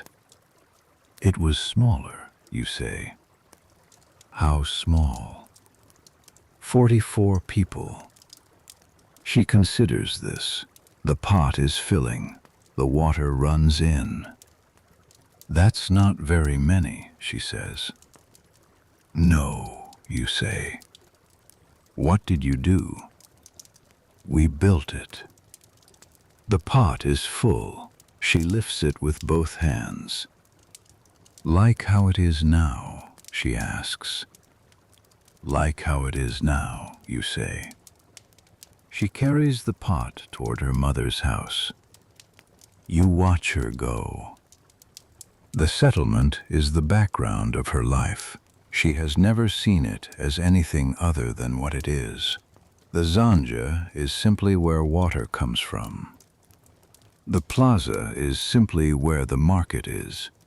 The church is simply the church. She will never know what 44 people looked like beside a river in September.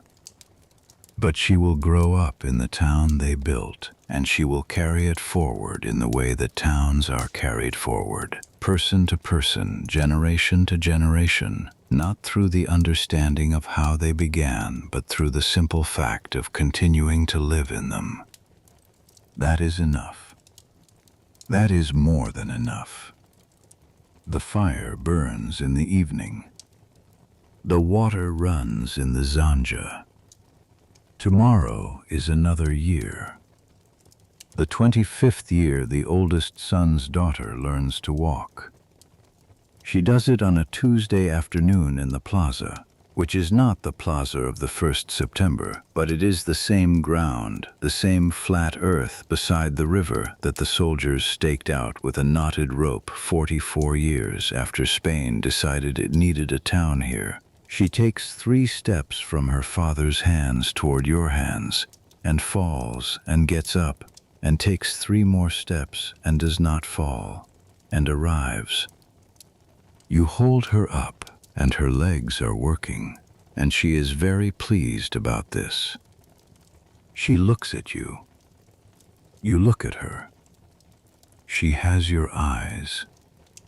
Not the eyes of your family in Sinaloa, not the eyes you remember from the faces you grew up with, the eyes of this valley, which is to say the eyes you have been looking out of for 25 years in this specific light, and which your children inherited from you, and which this child inherited from your son, who inherited them from you, who carried them 500 miles from Sinaloa in the year 1781 when you were 26 years old, and the valley had no name you could say in less than 30 seconds.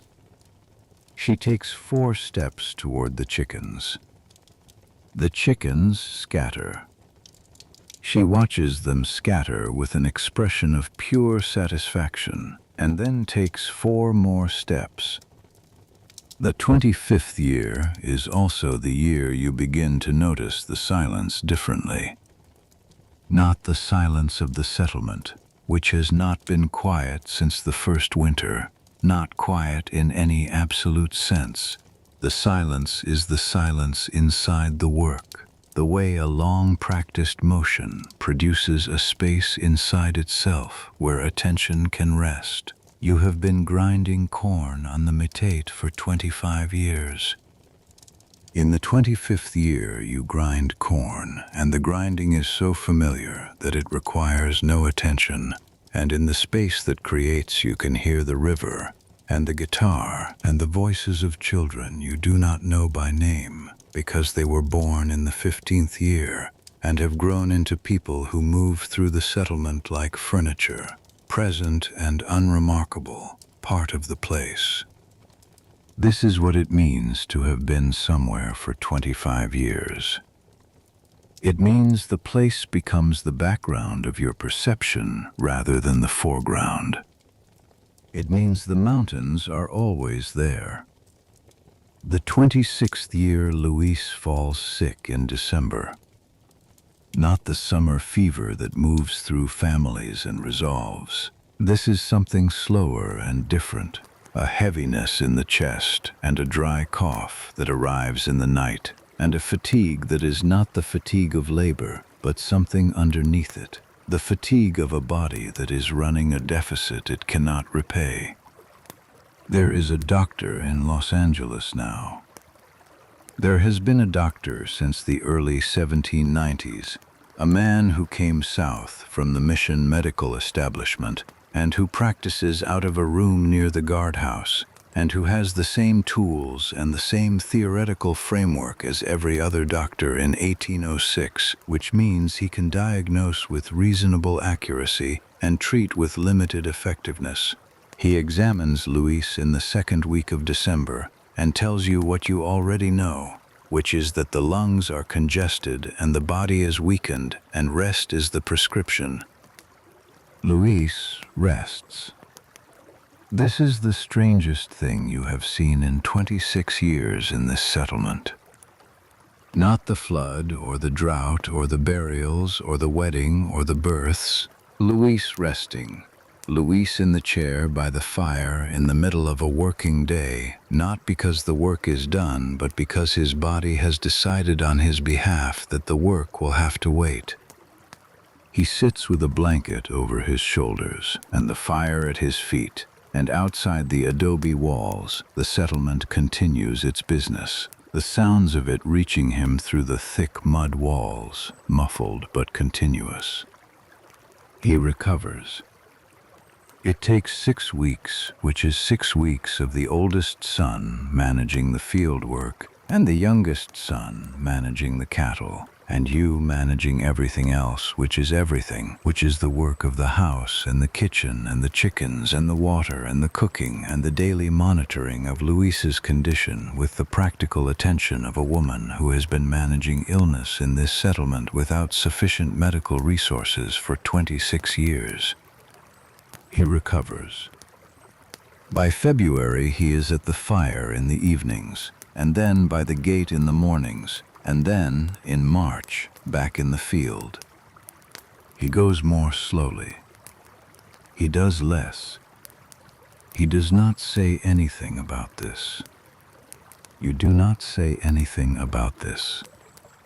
This is the language of your marriage, the language of not saying, of parallel work and parallel exhaustion, and the understanding that runs between two people who have been in the same difficult place together for so long that the difficulty no longer requires comment. The 27th year, the settlement's second generation takes governance. The alcalde elected in the 27th year is not one of the original 44. He is the son of a soldier who arrived in the third year, born in Los Angeles in 1785, 22 years old. The first alcalde who has never known this valley as anything other than home. He asks Luis for advice. Luis gives it without ceremony, sitting at the table in the kitchen, with the maps spread between them. The maps that have been accumulating since the surveyor came in the 6th year. The growing documented record of a place that knows more and more of itself each year. Luis's finger traces the Zanja network, and the field boundaries, and the road south to San Gabriel, and north toward Santa Barbara. And the young alcalde listens with the specific attention of a man who understands that he is receiving something that cannot be found in any document. He listens. Luis talks. The knowledge transfers. Person to person. Hand to hand. The way it always transfers. The 28th year, the settlement has 140 people in it. 140 people on the ground beside the river that a governor looked at on a map and said, "There, build a town there." The town was built. The town is here. The plaza is the same plaza, its dimensions unchanged from the Spanish feet the soldiers measured with a knotted rope in September of 1781. The church on the north side of the plaza is the permanent adobe church that replaced the temporary structure. Its walls built by the second generation's hands with the technique that the first generation's hands taught them. The Zanja Madre runs from its brush weir at the river through the settlement to the eastern edge where the newest lots are. You are 49 years old. You have been here for 28 years. You have watched this town build itself out of the materials you brought to it, which were your hands and your knowledge and your willingness to stay, and the materials the land provided, which were water and soil and clay and the willingness of the valley to receive what you put into it. In the evenings you sit with Luis. The fire burns. The guitar plays somewhere in the settlement. The mountains are in the north, where they have always been. The river is out there in the dark, moving. It will be moving in the morning. It will be moving when you are not here to hear it. It will be moving when the children of the people who built this town are old enough to stand beside it and wonder about the 44 names on the plaque that will one day mark the place where the settlement began. The 44. You are one of them. You are one of the 44 people who stood beside this river in September of 1781 and put their bundles down and said, "This is the place." And it was. And it still is. And it will be. Sleep now. Let the valley hold you. Let the river carry this story out toward the sea, where all rivers go, where all stories go eventually, out of this valley and this time and into the water that forgets nothing and holds everything and moves and moves and moves. Sleep. The walls will stand. The Zanja will run. The valley will be here in the morning. It was here before you. It will be here after. Good night. If this story kept you company tonight, a like or a subscribe means more than you know. We will be here again tomorrow night, and the night after that, with another ordinary life from the historical record. Another person standing near the beginning of something that became the world, carrying their piece of it quietly, as most people always have. Good night. The 29th year, the oldest son's daughter is old enough to work in the field. She is 4 years old, and she cannot do much in the field. What she can do is carry small things short distances with a concentration that exceeds the practical requirement of the task, which is what young children do when they have been watching adults carry things and have decided that they too will carry things. She carries a single ear of corn from the harvested row to the pile.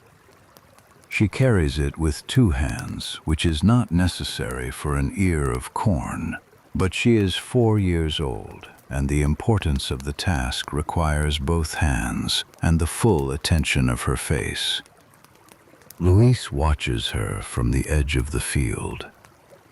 He is sitting, which he does more now, sitting when he would once have stood, managing the energy of the day in the careful arithmetic of a body that has learned the value of economy. But he is watching the girl.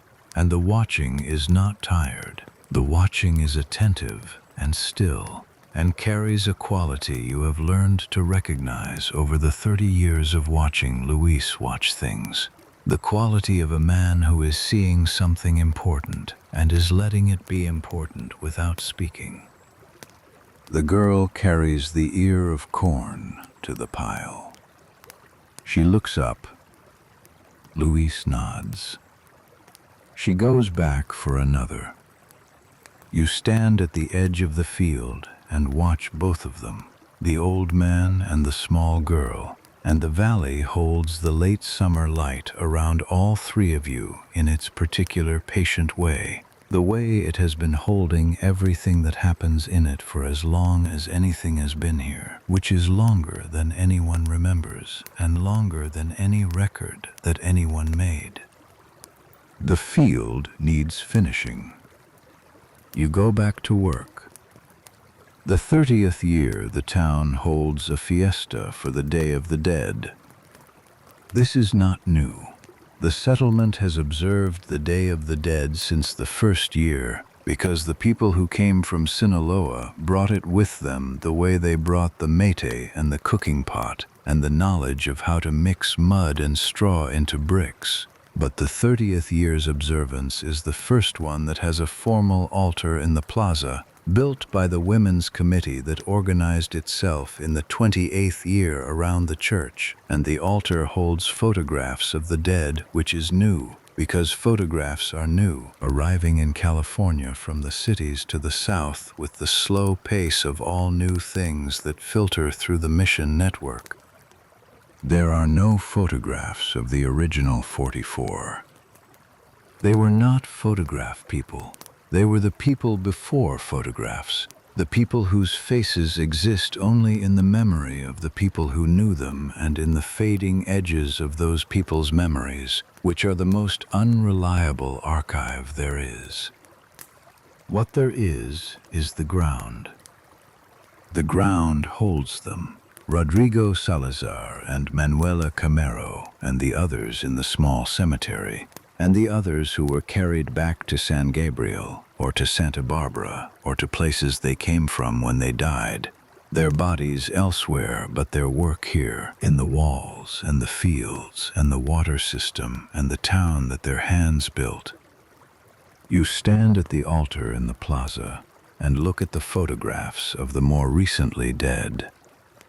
Young faces you recognize, old faces you knew when they were young. You think about the woman from Yaanga. You never learned her name. You traded corn for botanical knowledge with her for 2 years, and then she stopped coming, and you never saw her again.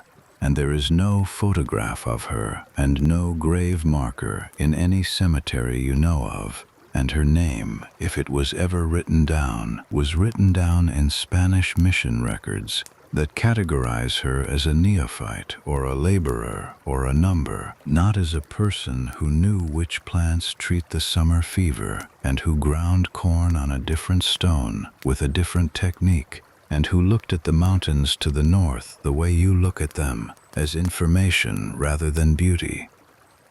She is not on the altar. She is in the valley. She has always been in the valley. The fiesta continues. The guitar plays. The candles burn on the altar. The children run in the plaza in the way that children have always run in this plaza, in the same space that the soldiers staked out with a knotted rope in September of 1781. On the same ground, under the same mountains, beside the same river. The 31st year you begin to slow down in the way that Luis slowed down. Not illness, not injury. The accumulated cost of a body that has been working since before it was fully grown, in a place that has required work every day for 31 years, and that has given back everything it has given back but cannot give back the years themselves or what the years have taken. Your hands are not the hands you arrived with. They are the hands that arrived in this valley in September of 1781 and have been working this valley ever since. And the work is in them the way the work is always in the hands that have done it, layered into the skin and the bone, visible to anyone who looks, legible as the history of what a body has been asked to do and has done without complaint. You still go to the field in the mornings. You go more slowly. You do less. You do not say anything about this. The 32nd year Luis dies. He dies in January, in the chair by the fire, which is where he has been spending his evenings for the last several years. And the dying is not sudden and not unexpected, and is, in the way that expected things are sometimes merciful, quiet. You are beside him.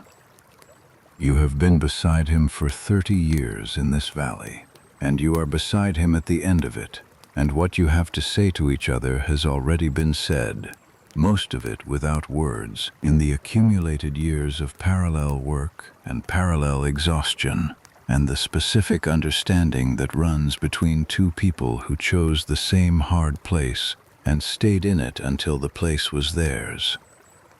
You hold his hand. The fire burns. The river moves outside in the dark. The oldest son and the youngest son are there. The middle daughter is there, coming from her house at the edge of the plaza before the morning is fully light, as if she knew. The grandchildren are not there yet. They will come in the morning when the settlement wakes and the news moves person to person the way all news moves here, through the informal channels that have been the actual information system of this place since the first week of September 1781. Luis Quintero, Negro, laborer, farmer, councilman, alcalde, husband, father. One of the 44. The first generation. The priest comes from the church, which is not far from the plaza, which is not far from anything in a settlement of 150 people. He reads the service in the house, and then the body is carried to the cemetery at the edge of the settlement and placed in the ground beside old Rodrigo Salazar and Manuela Camero and the others who have accumulated in that ground over 32 years of a town's life. The dry California soil is easy to dig. You have thought about this before. Now you stand beside the grave and look at the mountains to the north, and the mountains are white with January snow, and the sky is the California blue that you have been watching for 32 years, and that still sometimes surprises you with its height and its clarity, the way it lets in more of the sky than the sky over Sinaloa ever did. The valley is very large and very quiet. The river moves in the distance. You are still here. This is still the place. The work continues. You are one of the 44. You will always be one of the 44. Sleep now. Let the valley hold you. Let the river carry this story out toward the sea, where all rivers go, where all stories go eventually, out of this valley and this time, and into the water that forgets nothing and holds everything and moves and moves and moves. Sleep. The walls will stand. The Zanja will run. The valley will be here in the morning. It was here before you. It will be here after. Good night. If this story kept you company tonight, a like or a subscribe means more than you know. We will be here again tomorrow night, and the night after that, with another ordinary life from the historical record. Another person standing near the beginning of something that became the world, carrying their piece of it quietly, as most people always have. Good night.